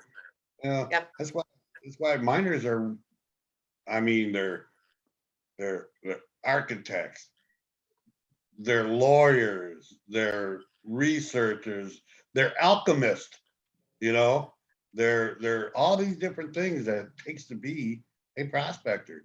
It doesn't seem like it. It seems like, you know, throughout history, mining and prospecting, it's all been done by what they consider the lowlifes, you know, the dredges of society, the riffraff. These were all the miners. But in reality, these were all the smart people. These were the guys that the ones that made success out of it. Because like I said, anybody can go do anything, but if you're not any good at it, you're not gonna win, you know, you're not gonna, you know. That's, you know what Paulie always says is you got to believe it to see it, not you got to see it to believe it. Like, so my best claim that I have is my first claim, and I couldn't find gold on it for a year straight. I went and got 14 other claims and spent a year elsewhere. And then when I finally came back to it, now we don't leave without a gram, you know, each day. Like it's because like it's just about tenacity and just going and just more ideas, the better. Talk to people, and the more you learn too, the more knowledge you've gained since you bought that first claim, didn't know crap. In the meantime, in the year or 2 years since then, you've been buying more claims, you've been learning more things. Now you go back to that claim, that first one you bought that you think isn't worth crap, and you look at it again, you go, well, no wonder it ain't worth crap. I've been digging in the wrong spot. There'll never be any gold in this part. It just I was going and scooping with my hand. Like I literally thought I could scoop with my hand because I was going behind a rock. Right. And it's a good thing to look, but not necessarily where you're gonna find it. But it's a good start. You know, it's a good start. You all gotta start somewhere. So, yeah. You know, I like, you know, the gold hog guy, Doc. Yeah. He had an awesome video I watched when I first started out, and he talked about president's gold. And he's like, when I go to the creek, you know, I'm not looking for, like, you would talk about the flood gold being like Obama gold, and he'd be like, I'm looking for the Lincoln gold. And he was talking about all the different, you know, times that the creek had changed channels and made deposits and all these different layers and movement. And it was a really good video. It was a weird analogy, but I really sunk in for me. You know, because like about the eras at this time, and during Washington time, the creek was over here. During Lincoln's time, it was over here. Exactly. Kind of goes back to Darcy Cooper too, Sibo, where you know, think out of the stream, high benches where the river was once. And that's why I mentioned LiDAR, because LiDAR could expose some of those benches that you can't see, you know, because of the trees. 100%. You know, so LiDAR there was, hey, look, man, there's part of that channel. It's obvious once you remove everything, once you remove all the greenery and all you're left is the ground and rocks and stuff. And you can say, oh, look, there's the channel right there. It's obvious. You can see it. Go watch some of those videos about LiDAR. It's amazing. Again, you know, back to Rose's, you know, if you had unlimited money question. I like that question. That's always the big question, right? And we spend thousands of dollars getting to our claims every year, like thousands, and hotels and gas and you know, I would love nothing less to be able to take it to the next level. And I know that technology is there, and many more for that matter. Like and in the future. Yeah, it's all in the big plan, right? You just got to keep plugging away day by day, right? Like we've learned so much in the last 10 years of doing this, you know, and if I want to see gold in my pan, I go to the creek, and I can see gold in my pan any day. But if I want to see gold in my bucket or my sluice, I got to get up in those benches and find it, you know, because that's where I'm going to find it in those bigger quantities. And I might not see it for 6 months, 2 years, 3 years, but when I do find it, it's going to be a hell of a lot more than I would have ever gotten getting the easy golds, let's say. Yeah. So Dan Hodgins says Doc is making lawn products videos. Check out how to with Doc. Yeah, He's doing lawn care now. Oh, no way. Oh, he's had that channel for a long time. Yeah. So that's what, I guess it's That's what- booming though. yeah, it must be moving because that's where he's putting all his effort in right now. Or was. Cool. Yeah. His beard has gotten really long. And he's, Whatever makes you happy, I guess. right? But that Biden gold is Micah. I thought that was funny too, me minor. you know, it's funny because a lot of these guys in the chat, I feel like I know them well and I've never met them. You know, Mhm. I honestly, like, you know, even Dan, some of these guys that run the other groups on Facebook, like we've never met, but we all talk to each other like a band of brothers. We try to support each other, and it's so great to see. You know who I haven't seen tonight? That's unbelievable. David Villa. Yeah. I don't know where he's off to. Yeah.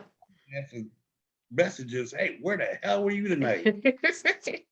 He's always in here picking on me.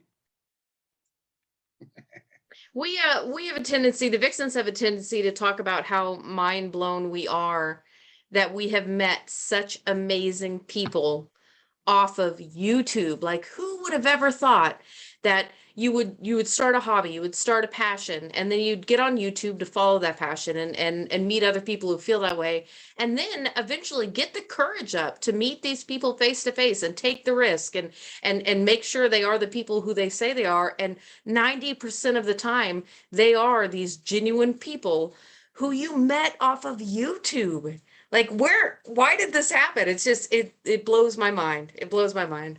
Not You only know, that, think about the types of people you meet and who you meet. Yep. And you go, Yep. would I have ever met this person elsewhere? Would I even I can say no way. Yeah. would yeah. I even want to be around this person elsewhere? I mean, you know, if it weren't for this, I'd probably never talk to that person. oh Right? yeah. But it's something that we all have in common. We all have that Mm-hmm. that treasure lust, you know, Yeah. in one form or another. I'll take that whole unknown friendship story to another level. And this is something for all you guys to think about. But I searched the maps and I often look at what claims are coming up, and I noticed, you know, a guy that's claim was coming up, and, you know, I could have sat there and waited for it to expire or whatever and stake it myself. But instead I said to myself, I'm going to call this guy, you know, and reach out to him. And I now hold one of great claim on the Fraser that I've held for, I think, 8 years now. We've never met ever. And we hold ground together. He was like, yeah, you know, I'd love to hold that ground. I'm getting kind of old. I can't keep up on it. I was like, bro, I'll do the work. And he signed half the claim over to me. I make sure that it's in good standing and we both benefit, you know. And just, I make so many phone calls to people on in the mining community. And, you know, I've made so many friends doing stuff like that.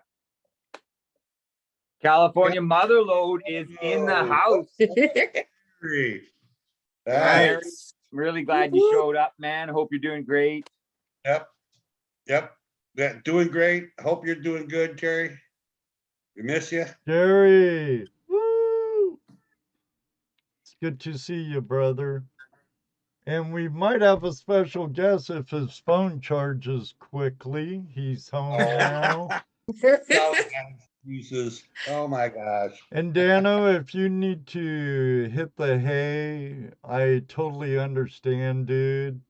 But hey, I'm gonna hold up if these two don't mind hanging out longer, or these. Hey man, if we get off, we'll probably end up FaceTiming and talking for 2 hours about mining after this. So we might as well stick with you, dude. I'm game to go in overtime. Who wants overtime, everybody? OT.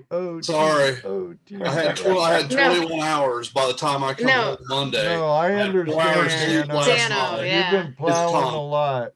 I do snow removal. I have to salt. I have to plow. I totally understand, I did that brother. last year. I feel for you, bro. Oh, it sucks, man. You never know when you're working, right? The snow comes or it doesn't, and you got to wake up anyways. So it's tough on your schedule. And the company I work for, we have so many properties. There's only 2 guys that do it, me and my other buddy. So if it snows and we have to plow, it's 26 hours. If we have to salt, we can get home in about 10. Oh, Yeah. wow. And by the time I got home Monday, it was 21 hours. I slept 4 hours, went back to work. Now today, my ass is dragging hard. Dude, I bet. And as people know, I'm not a meth head. I'm too damn fat to be meth head. So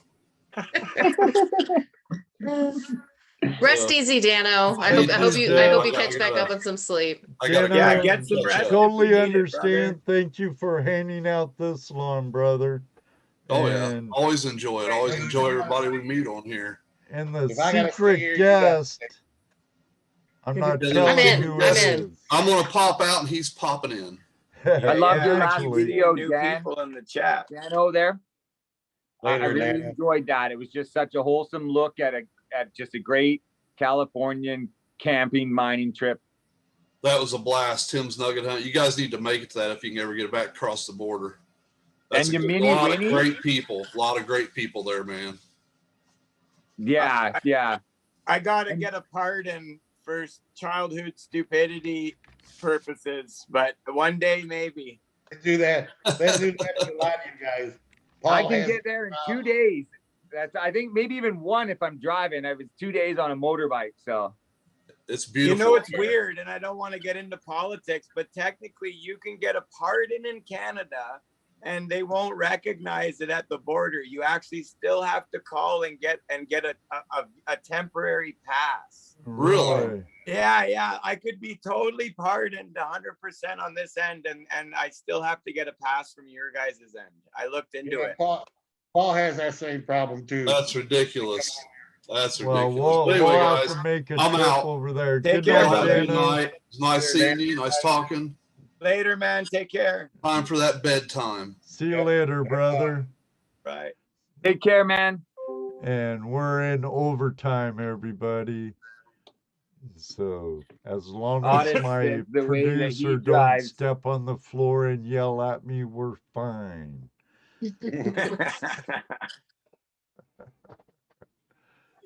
Yeah, I definitely wasn't joking when I was saying that I think that Andy and I spend 2 to 4 hours doing this a day, like it's Yeah. so important, as partners to keep in touch. And Oh, I yeah. mean, he's a huge inspiration to me, to be honest with you. Like I like to be the guy that's like, oh, that'll work, and it works, where Andy's like, no, like next level, let's go. Come on, Sebo. And it's like, all right, let's do this. Right. And he likes to push me, and I like that, right? I don't have, I like friends that push me to get off my butt and do things, and it's like, no, spend that extra $10 on that program, or do this in your video, right? And so, you have people like that in your life, you're gonna move forward.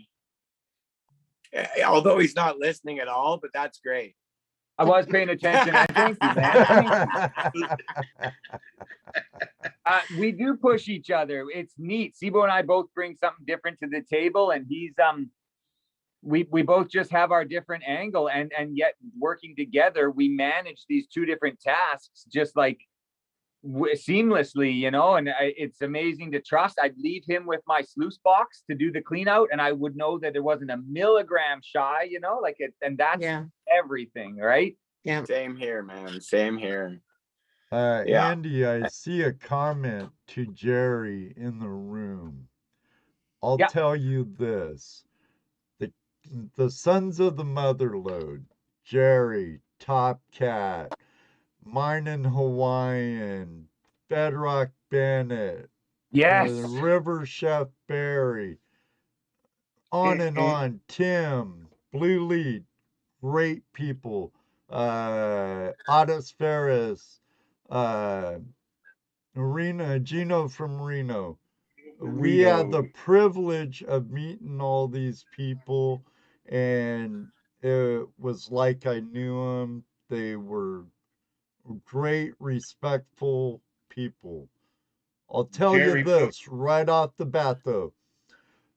I bet you'll have a hard time keeping up with Two Toes, Bennett, and Odie. Even Jerry. I already, I already know I got so much to learn from. I had this vision in my head of being like, where's Two Toes working? Like, get me next to that guy. I just need to absorb from him. And Bedrock Bennett, like, is that all he does? It's just find giant freaking nuggets? Like, Oh he my doesn't God. mess with the little stuff. You He should just goes see the straight for the stuff we see in our personal texts from that guy. Oh my God. Yeah, the private stuff that we don't even get to see. Oh, yeah, yeah. Oh, And man. on Oli, the Oli fellow. too. Oh yeah. Yeah, like just Gold quietly monster. finding the most significant gold chunks anyone ever sees, like just quietly killing it. I love it. When we were out there, that first day we were out there, Jerry, right off the bat, put me on the gold. He said, yeah, right there. Yeah, they do, Jerry. They do it moving. They're always moving too, I tell you. Those two, 1 minute they're detecting. Next time you see them, they're floating down the river, sniping. It's like mad. Where are they now? Oh, way up on the hill, detecting again. What the? It's like, I'm not that old yet. But We Gary, got a question. Yeah. From BC Gold Hunter, Sebo and Andy, do you guys have jobs other than prospecting? I'm a drywall contractor. I have my own business, but I've only done 2 jobs this year. And this, I think 2022 will be the first year that I'm fully mining, and YouTube, because it's almost 50-50, but they just go hand in hand. But yeah, almost no work last year. 2021 was the first year I just said no more drywall. I still had to do 2 jobs, but 2022 should be fresh and clean. And that's all we have on the slate is 5 mechanized permits. 1 is full out commercial size mine, and that'll be the biggest thing I've ever done. And yeah, and so that hopefully this is the year that we really make some money. Everything up until now has been just prepare. Or you put so much effort into something and you realize immediately that I should have gone bigger. And so like my first mine site took 3 years, but I could do that in 1 month now with what I know. So it took another year to kind of reset and get back on track. But yeah, fixing it full time. And Sebastien, pretty much full time. Yeah, that's why I thought that was a good question, because I knew this has been Andy's goal for a while, and it's so awesome to see him realize it, like watching him just watching him push through and like work his butt off to get to where he's at, and using drywall to get there, as a ship, but like, sorry, man, I can't talk today. I got a drywall. And then with this goal of mining full time, and now he's like so close. It's like, it's just right there. Right. And I love it, Andy, man. This is why I hang out with it, because you inspire me. Right. And same for me. I'm trying to get into mining full time. I was a glass blower for a long time, still blow glass. I still know how, but I haven't done it for about 2 years now. And I basically am heading into as much as I can full-time mining. It's a tough gig to make the money. Right now, I've been working for a geoscience company alongside with geologists, learning how to rock sample and soil sample. And that's what is paying for my prospecting, basically. So it's still in the works. Hey, what's up, Washington Beach Mining? How are you tonight? Welcome. Hey, Washington Beach Mining. Yeah, great you're here. Yeah, hello. Well, I was going to just elaborate on what Sebo was saying, and that, when we first got into this 10 years ago, we figured the only way to make an income mining was to be sluicing. But it turns out that there's actually several ways, and we've since met some incredible people that are even younger than us, like Jeremy. And that guy, he shows us how small miners and prospectors actually make a living. And it's about acquiring ground that is good and putting boots on the ground and proving that it has value. And that adds value to your claim. But some claims you might not mine. You might just prove that there's value there. and then sell that claim. And now that's not a claim flipper who just claims a claim and tries to sell it to somebody looking to start panning for 1,000 times more. Right. You put in the work and you find the deposit, and then you have the opportunity to lease it to somebody who's going to mine it, and you get a percentage. Or if it's a long-lasting mine, you maintain a royalty over its life, or you sell that claim after proving it. But at the same time, you're looking for your own deposits to mine, mechanized, as well as proving ground and acquiring ground. And so when you kind of combine all those together, that's how you make a living mining. And we've had this chance to meet a few people that strictly do it, and they aren't just sluicing year round. Like, it's all about finding, proving, documenting, and then optioning these things off. 100%. Yeah. Once we learned that, it was like all of a sudden, wow, it opened up, you know, because if we were like, oh, if we're not sluicing, what are we doing, right? But yeah, you prove a claim. Like, you go to a claim, and just because it's on a certain creek, let's say it has a certain value. Once you go to that claim and you've panned it and you prove that there is actually gold there, it's worth another value. Once you go into the benches and you spend X amount of time and you prove the bench, and you've now forwarded that claim and spent thousands of dollars to forward this claim, like, I can't express how much money I spend every year driving around to these things. Then, you know, it's worth another amount. And then if you take the time to actually permit the ground and have an operation that you can say, hey, you can pull in here with your excavator and your wash plant and start, it's right there. Then you've got and it's the same claim. You just put so much more value in it with your time and energy. And you then can, even and so more you can do if that. it could be a turnkey operation. Exactly. So you might not be poised with all the equipment to do it, but you got the permit in place. Now it could be $20,000 to $100,000 just to let someone else mine that permit, and you get to a royalty. And so as we started getting into the bigger gold fields where the bigger players play, we learned these things, is that there's this whole shuffle about going on, and you're acquiring and you're adding value and you're trading, optioning, sharing, leasing, and mining all at the same time. Right. So Ohio Relic Hunter, I think you saw the question there. How can you make sure the person is being honest if you lease out a claim? Yeah, well, I wrote contracts is your number one thing, you know, handshake. You know, I, as much as I have still met people that are honorable enough that a handshake is enough, it often isn't. And that's just the reality of our day today. So you want stuff on paper, you want to be there for the cleanups or have a representative or have an agreement that works. It's a tough go, man, but you want stuff on paper so that at least if something goes wrong, you can implement some kind of a consequence. Yeah, because nobody remembers what the handshake was about. That's No, right. and that's the thing, right? Like, my word, I learned that because I left home at 15 years old, and I ended up doing some time and other things. And I learned that if your word's no good, then not many things are. And so I learned a long time ago that what comes out of my mouth better be what I mean, you know? But some people just haven't learned that lesson. Right, but what I'm saying is, when you make a contract with a handshake, you have no proof that that's what the contract actually was.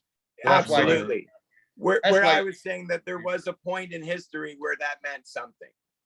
Right. Oh yeah. Long time. Yeah. When your Get something in paper. At the end of the day, you hope that the ground, like, you don't go into anything with equipment unless it's being tested. And Right. like Sebastien and I, like, as you have more funding, things get better, but we're stuck to proving, like in the past, proving by hand. And so that's why we just got comfortable digging holes. And if you dig 10 holes across a 100-meter section and there's gold in every one, like, you can hypothesize that it's right through the whole thing, but it is still a guess, but Right. it's a really calculated guess. And so And then we were and thinking like, 2-3 tests is enough, but Jeremy, our friend that does this for a living, he says like minimum 10. You got an acre, you got like minimum 10 tests right across it.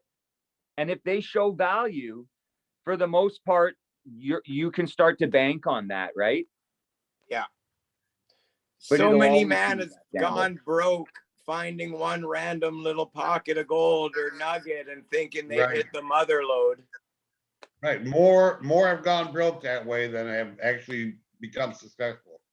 And Yeah. again, that's where the idea of being able to read everything around you, the plants, the trees, the water, the ground itself, to be able to tell, is this spot worth looking at? Is this really, yeah, they found some in the creek, but is there anything else around? Is it all in the creek? Is it on the side?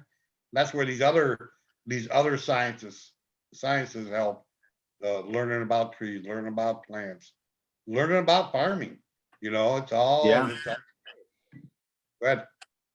Dan's got a good point there. Nugget effect. That's something to consider in testing. The nugget effect can greatly, change values when, you think you have something and it's just that one nugget and your grades are up here when they really should be way down here.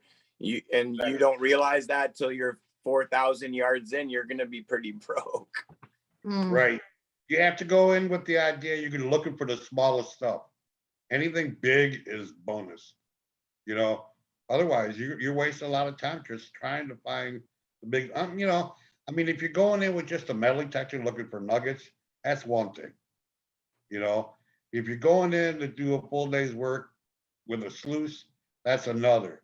Well, it comes back to rules too, though, Jesse. Right. A lot of places have made it so you can't dredge, you can't move a lot of material. Right. No, So I understand that. you kind of pick prime ground, and I hear you. So DZ asked Andy, after prospecting a creek and finding gold on it, then claiming it, what kind of price would be a standard sale price for the prospecting, et cetera, kind of thing? Well, I was going to say what Sibo and I always say is basically like we all know base staking rate is $100 pretty much.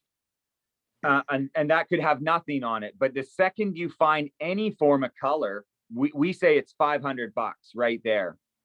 And if you find in pickers or chunks or anything bigger than micro to any degree where you get a form of a smile in the pan, or you can start to bank on it, 1,000, 2,000, and then it's kind of sky's the limit as to people's desirability for it. But basically, yeah, the second there's gold that you can pan, it's $500, easy flip like that. And then if it's anything reasonable, like 1,000, or you're shorting yourself, right? If you sell it for any less, Right.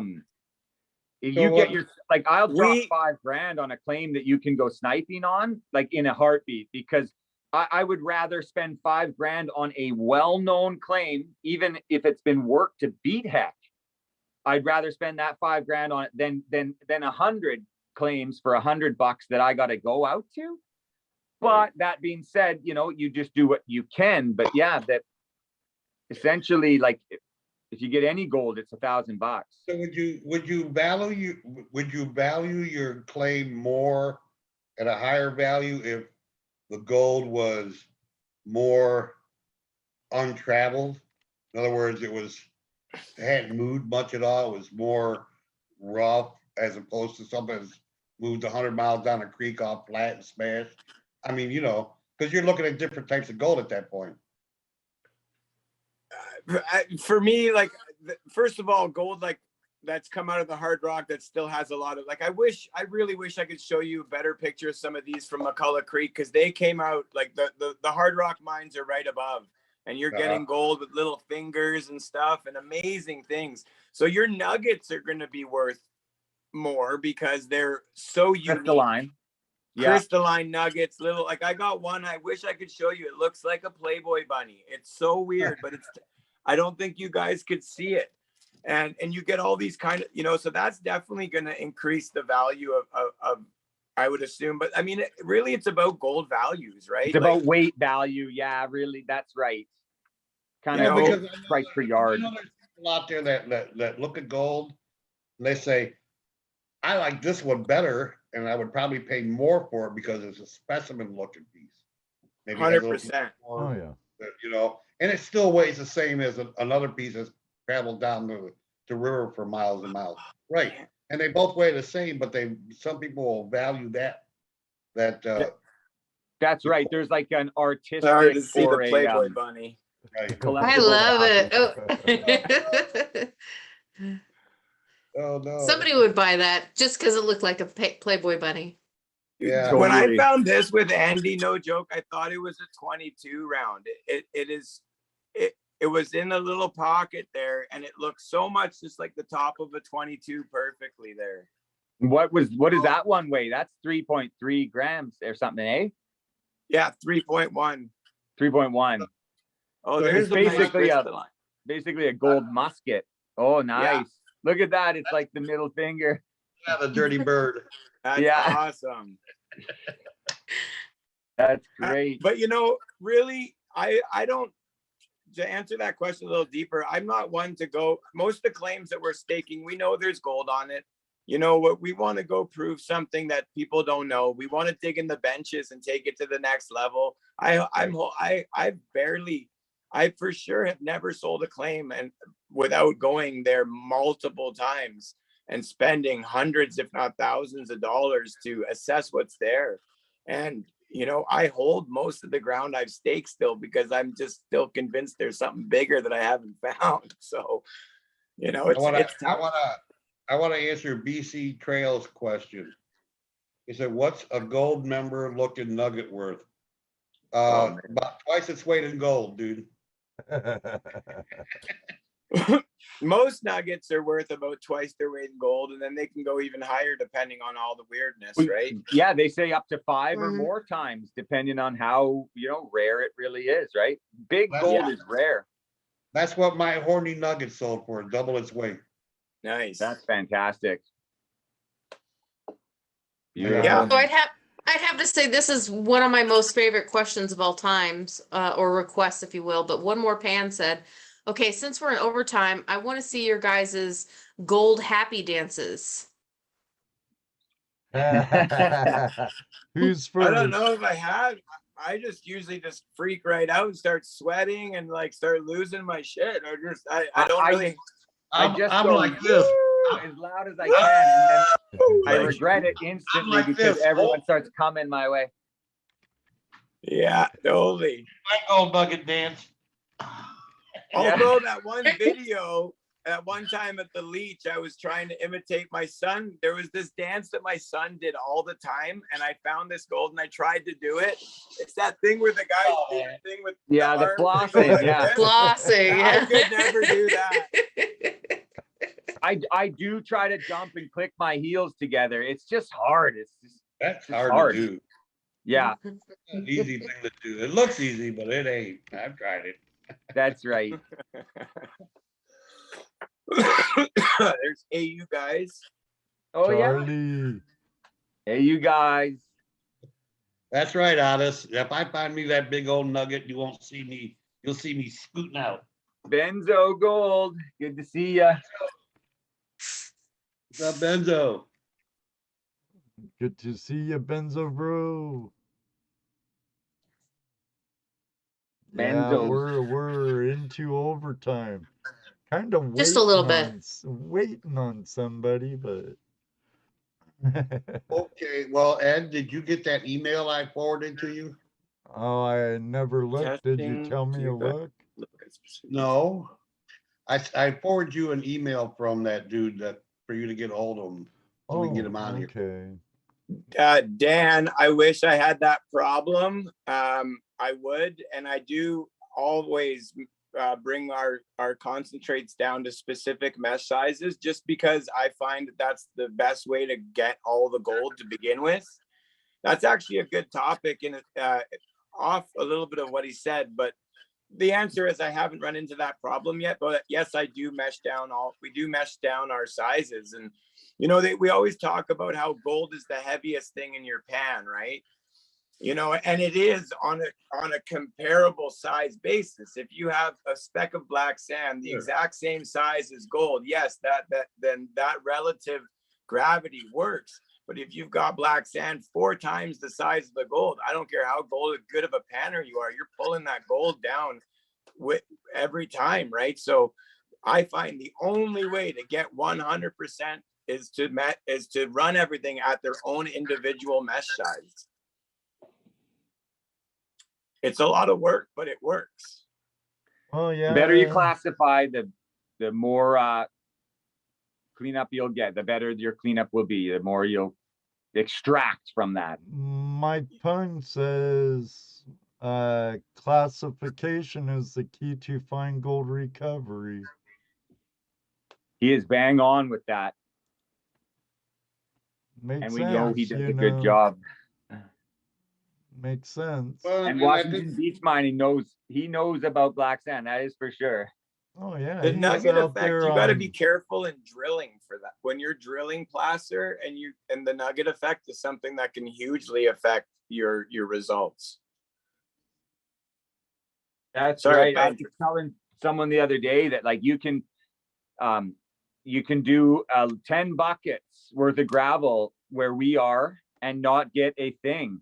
But on that 11th bucket, you'll get a 1.3 gram piece, which over those 10 buckets now works out to be like a fantastic, amount per yard, right? But a lot of people would maybe bail on bucket 7 or whatever.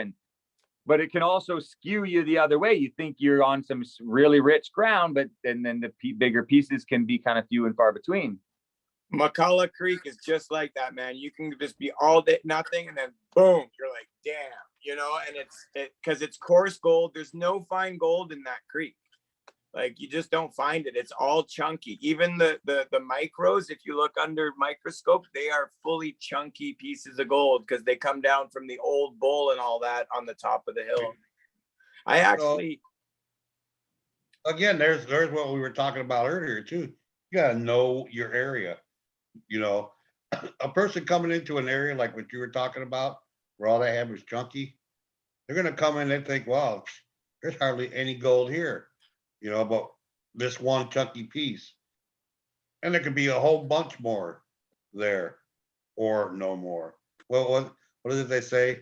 Miners are usually a foot away from $1 million or 1 million feet from $1. yeah. That's right. Ohio Yeah. Relic Hunter says, I want to find a spot I can classify with a chain link fence. Yeah. I've seen We all someone, do. Nip and Tuck. Nip and Tuck has a whole section of chain link fence over his feed hopper, and he just shovels his excavator right on it. It's a great classifying screen. Sure. It's what, 2 inches? No, inch and a half? Oh yeah, I 2. think it's about 2.5 inches, maybe. Oh, about 2.5. Yeah. It's you break it down to that size and break it down again, classify it down again. Yeah. Sure. Yeah, I'd probably break it down again in a trommel to like 1/4 inch or something. I'm really terrible about classifying. I don't. See, I have to be perfectly Night, honest. Cody. When I'm panning, I don't classify. I put it all in. I Go set for up it. in the creek with a sluice with my sluice box, either my creek critter, my river raider. I set it up and I just start shoveling into it. Especially on creeks where I know there's gold anywhere I dig. So I just set it up and start digging. That's right. Yeah. What I think is like, I'm if also you don't about. class, Well, sorry. I understand when you classify, you're gonna get all that everything. You're not gonna miss something. But when I'm on the creek, I want to move a bunch of material. So if I can move a ton of material as opposed to sitting there and classifying all day, and move maybe 7-10 buckets, when I can shovel way more than that straight into the sluice box. To me, it's like less work and the gold is more profitable, in my opinion. But I think when you're that the down to the bigger fine cobble, stuff, when you're down to the fine stuff, absolutely, you got to classify when you're doing your final run. That's right. You got to get that separated. But on when the you creek, don't classify, like you have 50% fines and you got 50% chunk, and the chunk just goes away right away. But if you classify, then you got like a whole pan of dense material. So I kind of feel like not classifying helps it to just regulate the amount of medium you have, you know, in the Yeah. pan. Yeah. right, yeah, Yeah, so, ex- like I said, when I use the creek critter, it's also has green mat in it. There's two different sizes, the River Raider has a bigger mat in it, the regular standard. And I just love setting that up and just start shove. In fact, usually I'll find a spot to dig and I'll set my sluice box right there so that I'm digging right there and just throwing it right. It's right there. It's part of my, So it's part of fast. my dam, part of my dam. It's my hole. It's all right there. I don't have to move. That's I right. like You got to that. get it out of there anyway. So Right, so I might as well run it. Let's run it, run. that's right. I mean, that's not to say that I don't, that I won't classify it. It just depends on where and what material I'm running. Like I gotta, like if I go to somebody's tailing pile, because I'll work somebody's tailing pile with my green mat. I'll classify a little bit sometimes. Sometimes I don't. Just run it. I do all right. I Yeah, don't have you to, know, I don't have to dig Andy real had hard. yeah, that's Go ahead. awesome. Andy had a point about classification though. Like I did notice that I went down to Mission Creek and I was in an area where I knew I wasn't going to find big gold. So I thought I'm going to classify down to eighth of an inch or something like that. And it didn't speed up my gold getting. It was harder to pan that one size of material would condense so much. You didn't have those bigger cobbles knocking it around and getting it down to the bottom. So you can over classify when you're panning on the creek for sure. Definitely during cleanups, you want to classify, get your sizes separated. Yeah. Not to scream, I'm out there to run production, Yeah. Yeah. You get your 1/2 inch just to get the big stuff out and then you're good to I go. don't even do that, dude. I don't even. Oh, yeah. Straight from the shovel into the sluice box. I Kick do it out the often as well. Yeah, kick out the big rocks. If I got good running water through my sluice box, I don't even have to kick out the big rocks. They just roll right out. It's one less thing to break. I think I'm on my 4th one of my 1/2 inches in my career now, with the bottom coming out of those things, and they're like $60 now or something. Yeah. It's ridiculous. So you can make your own. yeah. Yeah, that's right. Yeah. Actually, better, you make yourself a bucket classifier, where it'll fit down in your bucket, a 1/2 bucket or whatever. Yeah. And What's into the one that Dan uses? And I think The even maybe one more pan has one now. Arbor, one, yeah. Yeah. Arbor Yeah, those are pretty good. fabrication. Yeah, those are good. I like those because they're open all the way around. Yeah, You know. This doesn't fall out the bottom; it comes out all over. So that's right. makes it easy. Dan heard Shane Clash uses them, and they're expensive though, but they are stainless steel. Yeah. Yeah, they looked cool. I've always stuck out of one of my broken buckets and making. Greenhorn Prospectors, yeah, I like his earlier days when he was a teacher and he made like Sarukas and classifiers and all kinds of stuff. You have to go back in time for that content. It was good. Oh yeah. That's right, Mr. Lodak. Getting good exchange rate is key to any mat. Absolutely. Yeah. Why I say you learn your equipment. Oh, I learned the hard way overfeeding my keen there, 3-inch. I thought, the more the merrier. I had my buddy shoveling in there. We were just giving her, man. And looking back now, I can't imagine how much gold we lost. We were overfeeding that machine so badly. You were probably, what were you running, moss and expanded metal? Yeah, those they clog up quick. When you collect all that heavy black sands, and once you got that filled up, you're done. You got to clean out. And that's so those mats and that stuff has a purpose. If you're like Andy wants to sell his pay dirt, You know, what's the best way? You get something that catches a lot of black sands, a lot of material, and use that as your material for your gold eggs. Oh You yeah. know?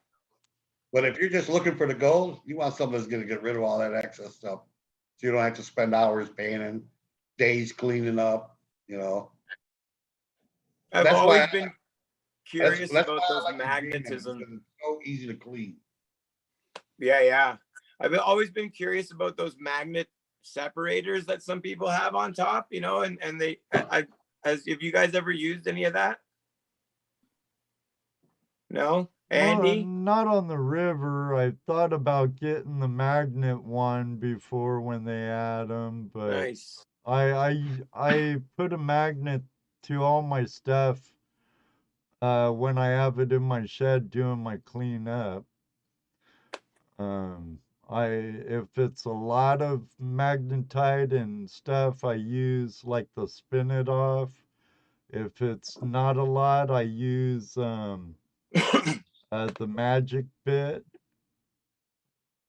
I've always like you have to run that black sand again, I would assume, because I mean, even in your little magnet separators that you use, you suck up gold, right? So I would assume that they Except for with these the little spin spinning it buttons. off, it kind of does it for you. okay. It kind of vibrates while it's spinning. Well, it flips the pieces of magnetite from north to south every time it spins. So it's constantly flipping Oh, that around, makes sense. constantly flipping around. So it releases the gold. Yeah, yeah. But even Pick like up a cup and pick up the whole thing. even This- like David would say from spin it off, you want to take it from the main to another, then to another and another. Like 3 times. Boom, boom, boom. So you make sure all your gold drops that might get trapped when you're bringing it up to the magnet. So, Right. Now the one that the magnet separator that Coulter Young makes. the magic That bit. Yeah, the Or magnet. the other one, he makes so many now. I know he's just gotten really crazy. He has one that separates your gold, your magnetics from your black sands. You run it dry. You run it dry, and it goes through this little auger. And on one side has a magnet, and it's spinning, and it's pulling the magnetite off of the black sands and going down another chute, and literally separates them. Pretty, Oh, wow. yeah. Look up Coulter Young. The website is Coulter Magnet Young. Mining. Magnet Mining. Oh, he changed his website URL? I mean, his YouTube page Oh, is Magnet Mining, I believe, Split where he demonstrates. second here. Where he he demonstrates makes all kinds of stuff, 3D printed stuff. Right. Cool. This is his little cleanup sluice that he makes. Right. It has LED lights in it. Oh, yeah. Yeah, so you can see inside the sluice box. It's got a strip of LED lights up there, up in here, so that you can see down in there. I think Dave Peterson put a video on showing this lit up. Let's see if I can light it up. Oh, I can light it up. Got a little, all kinds of cool things to it. Yeah, I'll definitely look them up. Yeah, he designed this little cleanup sluice. That's Angle awesome. power set on it, Thank you. Wonder how long that took to print. and the light. So Yeah, So, some really cool separators. Pin him? Who am I pinning? Jesse? They want to see the sluice. they want to see the sluice. Okay, hang on. Let me get this thing plugged in so I can turn it on too. I can at least turn the light on.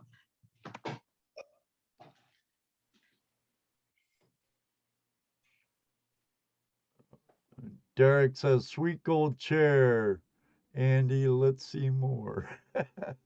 Yeah, it's my old office chair. It's this. I've had this thing like a decade now. It's just sturdy, girdy. So there's the box, what it looks like. This is with it lit. Wow, that's bright. That is. Wow. So I put a mat in there and I'll be able to look at my gold as it's getting caught. And I Wow, just have that's a really cool. just ton of cat hair in it right now. That stuff's really valuable these days. Yeah. So I'm anxious to try this. I haven't run anything through it yet. I You know, do have, lighting is like the hardest thing when I always have like 7 lights like clamped to the side of my sluice, and look how lit up that is. yeah, that is like beaming. It actually looks like a black light. Yeah. Well, I think it's the blue from the sluice. There you Oh go. yeah. Lit up. There you go, Yeah. peoples. You can check your hotel sheets with it and clean up your concentrate. Hey, don't laugh, I do. yeah. Yeah, we can only imagine what's on some of them things. You don't have to imagine, just know it's true. That's right. Just hopefully Sky's they the limit. redid the sheets and not just fold them, you know. So, Some maids I gotta- been known to not thoroughly clean up rooms. Yes, Amethyst, major OT night. So I was wondering, you guys, we have a system called MTO, Mineral Titles Online, where we can look at all the maps in our area, and you can stake claims, etc. Do you guys do that state-wise or country-wise? Like, and is there a system like that for you guys for staking? And The Bureau of Land Management once had a website that had an interactive map called Geocommunicator. But now you have to do a bunch of other. I hear there's a way to do it, but I use mylandmatters.org, and yeah, it takes all the information from BLM, and you could search state by state and have gold history, abandoned claims, existing claims. You can put on multiple layers on it. It's a great site, can use for free. They do take donations because, it costs money to run a website. so it's a public site. It's not by the government. It's a private site. BLM, you can go through and look for their LR 2000s, I think it's called, reports. They used to have an interactive map, but Okay. I know they changed it. I haven't looked into see if they've redone it, so I go to the outside source, but it's updated every day Yeah. or quite a bit. I'm going to touch base on a quick topic for some of the Canadian people here about the stupid MTO and stuff. So we've had a bit of a failure in the system lately, and I just want everyone to know that it's not MTO, Mineral Titles Online, or the ministry. They don't run that part of the mapping. It is subcontracted to a company, and there was a glitch, and that the people at MTO are awesome people, and they're not responsible for what has happened, and they're trying to fix it for us. But yes, there was a huge glitch where claims that weren't supposed to come up came up, and people were staking them, and it was a big deal. Over the last couple of weeks here in BC, they had to reset the system, they had to shut it down, this is the government system that runs everything for us, and so now they've because of COVID, they had title protection installed on all the claims so that they wouldn't expire, and they gave people extra time to do work. a lot of so, and naturally claims expire every day because people change their mind, people get out of mining, whatever. Well, now we've got 2 years of combined abandonments and claims that are now having to be released in one big drop. So that's happening over the last, it started on the 13th in remote areas of BC. They were smart to use areas that had basically no claims to test their system.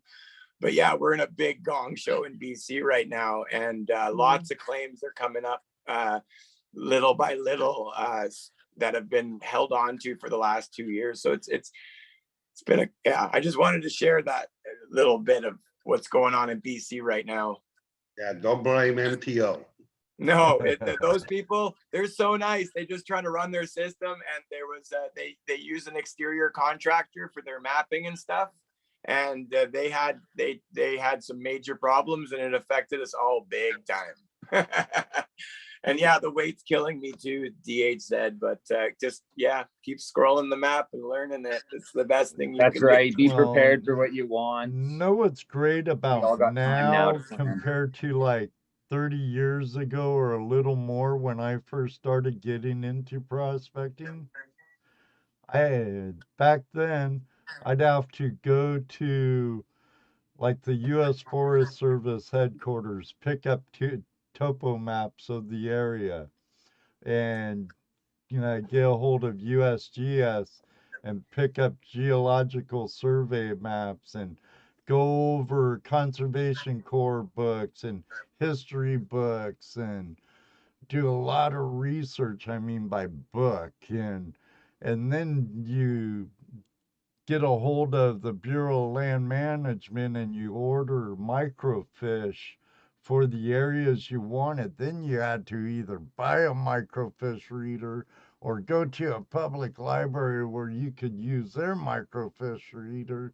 And then you had to scour over microfish for the areas you wanted, for the township and range and the section and and now you can do it in the comfort of your own home on a keyboard. I love Yeah. technology to a degree.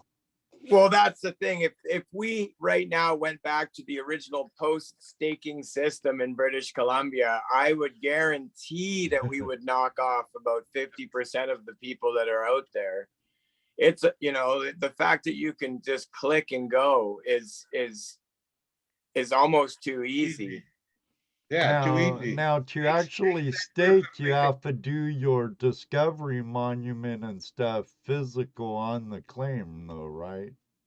Well, this is the thing, and this is the difference between what people like to call claim flippers versus like prospectors, is that people just will get the claim for $100 and then turn around with zero research, zero work, whatever, and sell it for thousands of dollars. They pull out some old report from a min file from 10 kilometers away and they slap it on their whatever gold, site, and people from other provinces that are looking to come here, they trust these sites and they buy these claims. And at the price of gold right now, I'll tell you guys, go one freaking cell further out of the creek and start digging. Everything's all along the creeks. It's all like, there's a lot more gold out there, guys. Like, get into those high benches, look for those old channels. It's out there, man. There's a lot of good ground out there still. It's not just all the pink stuff that's along the creeks. Yeah, the old timers didn't get it all, that's for sure. Right. So AU Guys Prospecting, he says internet made it way easier to find information. That's and true. It did. 100%. Really easy for you to find information. The problem is the internet has also made it easy for lazy people to do like what you were saying. Find that property, buy it for $100, flip it for $1,000, couple thousand, whatever, and never get out of their seats. I guess that's a way to make money. That's a way to make money. But it's not really gold mining, is it? It's not. It's not. And it's, the unfortunate thing is, like, listen, like, the reality is if I stake a claim on a certain creek in BC, it may very well be worth $5,000 right away, because of its location, because of the creek. And that's just a reality. Like, I'm never, a claim on some of the lower producing creeks have a base value of X amount, whereas some of these other creeks, you won't find a creek a claim on some of the rich deposits without spending 5, 10, 20 grand. And Right.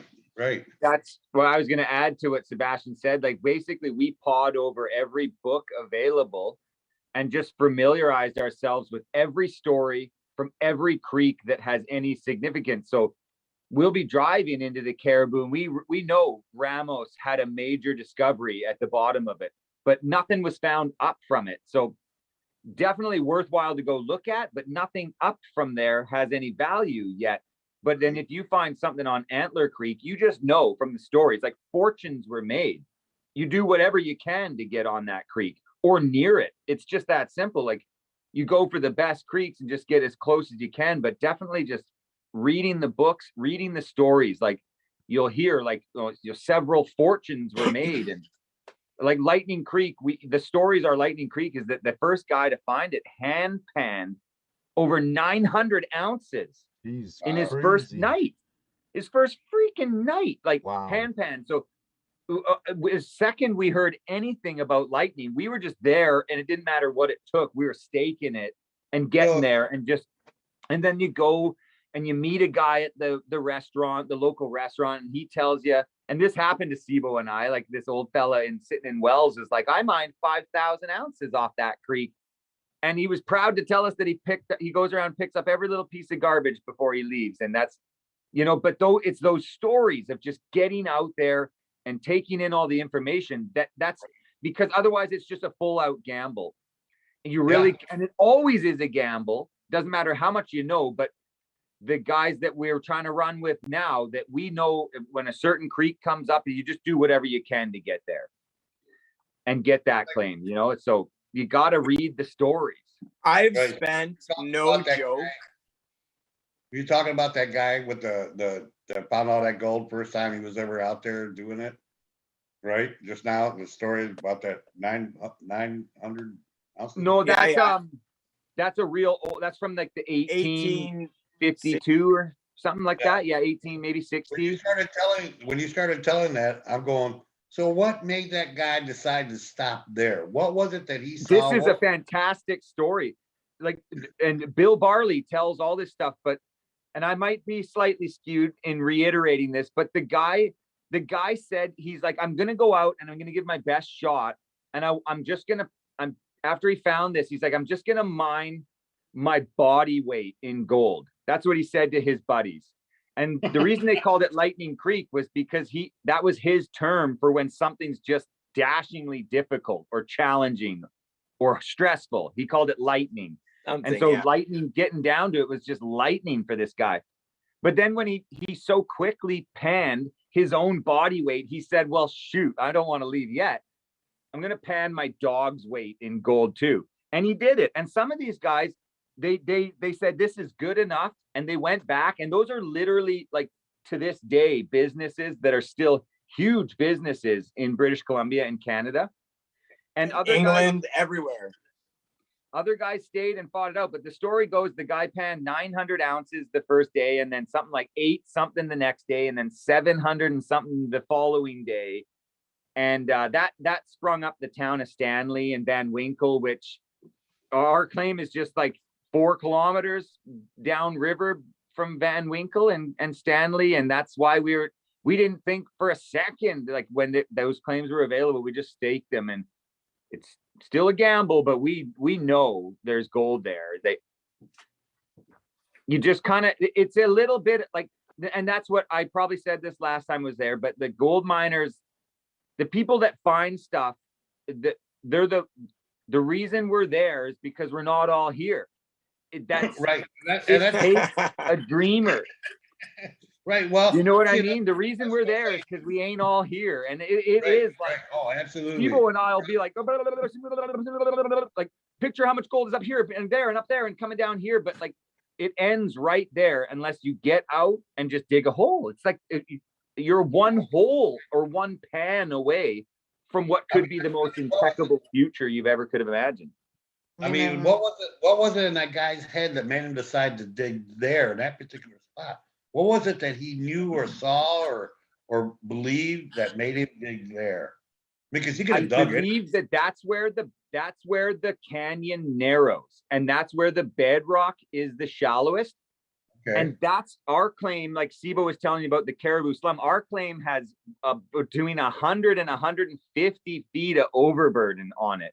But just 4 kilometers upriver, it's only 18 to 30 feet to bedrock. And they found, like, I can't remember, apple-sized nuggets and potato-sized nuggets there, and just they found it so fast. And that's Lightning Creek. Lightning Creek has something like 60 of the richest creeks in the Caribou feed right into the they're tributaries of the Lightning, and that's why Lightning is the longest. That we found a map in the Caribou Museum archives, or the Quesnel Museum archives, that said Lightning Creek is the longest, like not the richest, it's the second richest creek in the Caribou, but it's the longest placer creek in the world because of that. Like, and so we read, all it took is reading one blurb that said every single creek from the south flowing into the Lightning contains gold, and made people rich, so. And we have one of those tributaries coming down into our ground. Nice. An unnamed one, actually. An unnamed one. Yeah, but so still, we got to look there. We've spent, I'm not joking, man, we've spent thousands of hours dissecting old reports, min files. Like, when you get the min files, you find the maps attached to them. You can go so deep. I'm actually going to be doing a video about that soon, about how much deeper you can get into some of this research, and you can find amazing things. We know there's a high channel on that claim. We don't know where, but we're looking. But on the first time we went there, we came across 6 holes. Like, we walked down to what we thought looked like a prospectable high bench. And sure as crap, there was 6 holes bigger than any man would dig today, clearly 150 years old. Like these huge, like perfect beveled edge, like gemstone, like they cut in just beautiful holes, sculpted holes. It looked like a big excavator had come there and taken a perfect scoop out of the land, like all along the ridge of this bench that we found. And so that was like, we were like, oh my gosh, like somebody had the exact same idea as us 150 years ago. But here's the thing, they dug down, what was it, 5-6 feet, and then they stopped. So what's the next 10 feet? What's the next 5 feet? Who knows? Well, and here's the other thing about mining too. Those guys dug that 5 or 6 feet, only got, maybe in their day, $100 worth of gold for all that work they did, which wasn't enough for them. So they said, yeah, that's right. At that's $10 an ounce. Yeah, that's not worth. Well, I said 100, but that's a good payday even today. I mean, they got their 20 or 30 bucks that day for their gold. They said that's not enough. You got to bring this equipment up here to get this. It's not enough. Back then, right. What was gold? 35, somewhere around there. I don't know exactly. I know it wasn't a lot. Yeah. So for them I think like $10 an ounce in like the 1850s, and then it was somewhere 16 bucks an ounce or something. Yeah, 16 in the 1860s. It wasn't worth it then either. That's right. So a lot of these creeks that they left behind could be very rich in today's market, man. Right.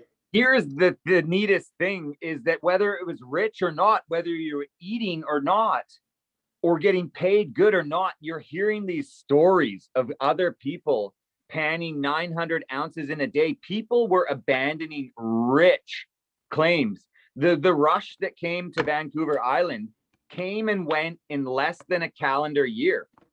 Wow. And so the fever to just get on to these other places where people are getting rich drove them away from already rich ground. And that's why it still remains to this day. Well, The And same that's thing. everywhere. I believe that that's just everywhere. That's Like the human I happen nature. to agree with you, Andy. That happened in California. So they went to Arizona, then Washington, Nevada, or Oregon, Washington, into the BC, into the Yukon. And, you know, some people, you know, you've seen the cartoons like the prospector, and he's like, gold rush and blah, blah, blah. Oh, let's go. Gold I'll take off. rush. Pew. Yeah, that I've happened got a in the South too. You know, This- our first gold rush was actually in North Carolina, South Carolina. Yeah, Yeah. 20 years prior to the 49 rush, and some of They the found out purest you- gold in America. California, they all took off. where I Yep. live in the Okanagan is considered one of the most under prospected areas because of exactly that. They had just barely discovered Rock Creek when Mission Creek basically said, better gold, and everyone ditched. And then that only lasted a few years, and the Caribou Gold Rush hit. And when the Caribou Gold Rush hit, everyone left everything behind. Like everything was dropped and everyone went there. And you know what? There's so much good gold left out there that those guys left behind, like better than we could ever imagine. Those guys As good picked as what was originally there, right? 100%. They picked up the big gold, easy gold. Yeah. That's what That's they it. grabbed. They grabbed the big, easy stuff and left the majority of the gold behind because it's small and fine, harder to get. But with today's techniques, Even equipment- with the long johns or long toms they had in the rocker boxes and stuff they had. Yeah, they're losing A 50% of lot. gold. Unless And they you can did only what work- the Chinese did and have mercury in portions of their boxes and stuff, they weren't getting the fine gold, and all that gold went They right weren't looking into for their it either. tailings. That's they right. weren't looking for it. They were We looking for found a pocket on McCullough Creek once that we believe was the end of one of those old long toms, because it was just a little pile of gold that was just concentrated at the bottom of a little feeder creek that had all these tailings the whole way up. And so and it was not much, but it was like all concentrated this one spot at the bottom of the creek. They were losing up to 50% of their fine gold back then. That's Think like when they first got there, you'd see it. Like that's what they said about the Leech River Gold Rush is the first people to get there were making it so easily could make their dinner and a few nights in the hotel and some drinks and maybe a night at the brothel or whatever. Like they were doing that with just their naked eye. So Right. as that played out, then they started, they're always just going for the easiest thing, always leaving the harder things for last. And Right. essentially they always passed along before they they got out. Like nobody had machinery on the island. I think 3 excavators ever dug pits, in the Leech area. And the Caribou are longer lasting things where they mined into the 80s and people started bringing in machinery and they still mine to this day. But yeah, essentially, like that's what we're doing at Trout Creek. Like somebody found that gold was there well before us. But if it's like, if the bench is shaped like an eye, like an eyeball, all they ever did was an oval right in the middle of it, the easiest hole that they could punch. So all around the edges. And that's what Sibo and I have been chasing the last couple of years, is just edges of other people's rich pits. Like, and that's, for now, that's okay until, Nice. Sure has. I told you guys I'm probably gonna call him when this is done for another hour anyways. That's fine. Go No, ahead. it's They're all worked up now. We'll I- get digging into some of those mid if I didn't piles. have to wake up early, and if it wasn't midnight, I could go on and on. My producer is talking to me, and Yeah. We forget how late it is. It's a 3-hour time She difference. wakes Oh, up an yeah. hour and a half before I do. So Well, if you ever Um, need chatty guests again, tell us. hopefully we We're could down get to you it. two That's back. I was just getting warmed up. Maybe Yeah, me too. April or May before the season really hits.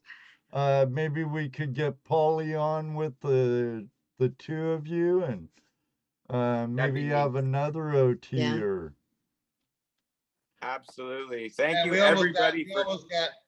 we almost got Polly out to our flash bash last year, but maybe next year. yeah, Nice. yeah. Thanks, With everyone, for watching, COVID eh? and Yeah, thank you so much to the people who stuck to the end here. Wow. Yeah. It's 41 still watching. That's incredible, guys. Excellently. That's awesome. Thank you, think Dan, the highest number I DH, saw Midas, too Washington was Beach, everybody, Rocky Mountain. Yeah, just Randy. awesome. Thank you, thank you, thank you. You didn't quite get to what we had with Adventures with Purpose, Sibo. No. But we It's all right. did have 69 in here for a little while. Oh, Hey, wow, that's my great. favorite number Mine too, man. Woo. because of the 69ers, you know. You rock, Dan Hodgins, man. I appreciate all your I should just positivity. Hey, or 9. I don't mind. Everybody. Right, thanks a lot, guys. Hell, you're more than welcome. Thank you, Sebastien, for joining us. Thank you for joining us again, Andy. Rose, Yes, as always, thank you, sis. Glad I got to see you, Rose. It was nice to meet you guys. Jesse, Dano's been gone for a while. You, all of you, thank you very much out there for joining us tonight. We all greatly appreciate it. It's people like you that make us want to do what we do. For sure. And like I always say, may you always have a flash in your pan. You know what he's going to say next. That's right, Rose, because it does happen, don't it, sis? Yes, it does. Maybe Hey, one she's day so too, we'll meet you on the river. Good night, everybody. God bless. Night, guys. Love you all. Good See you night. next Love week for Open everybody. Line Bye. Tuesday. Brian, sit in your chair. Get off your Brian head. from Mechanical Miners is out there watching. Yeah, Brian, we love you. We love you, buddy. Love you all. Great seeing you, Jesse. I just can't thank you guys enough. That's right, Derek. Woohoo! One day. 5, 4, Yep. 3, 2. Midas Mark, Prospector, we love you too. Midas Mark, you rock, buddy. Thank you Oh, all. man, one more pan. Mark Miller, one more pan. Heavy Meadow, I see all your stuff. Good night. Green on. Good night. DC Trails, it was a great chat all night. Everybody was in there chatting and talking and talking about what we were talking. And Oh yeah, good night, Dan. Also, that was great. He's got a lot of good. Everything was great, man. I look forward to another one of these for sure. I had a lot of fun, yeah. Beach. Yeah, Right. Washington Beach, man, you rock. Good night, Washington Beach. My name You better Green cut us Barn. off, Flash, with your fan. Maybe next time I'm down in Yeah, Vancouver, we can Night, hit Kev. point to some Everybody point. watching. Oh, wait, I have this giant story to tell. Oh yeah, and about platinum again. holy crap. Yeah, the chat room went off crazy when you started talking about platinum. Everybody's talking about platinum. For sure. They're All right.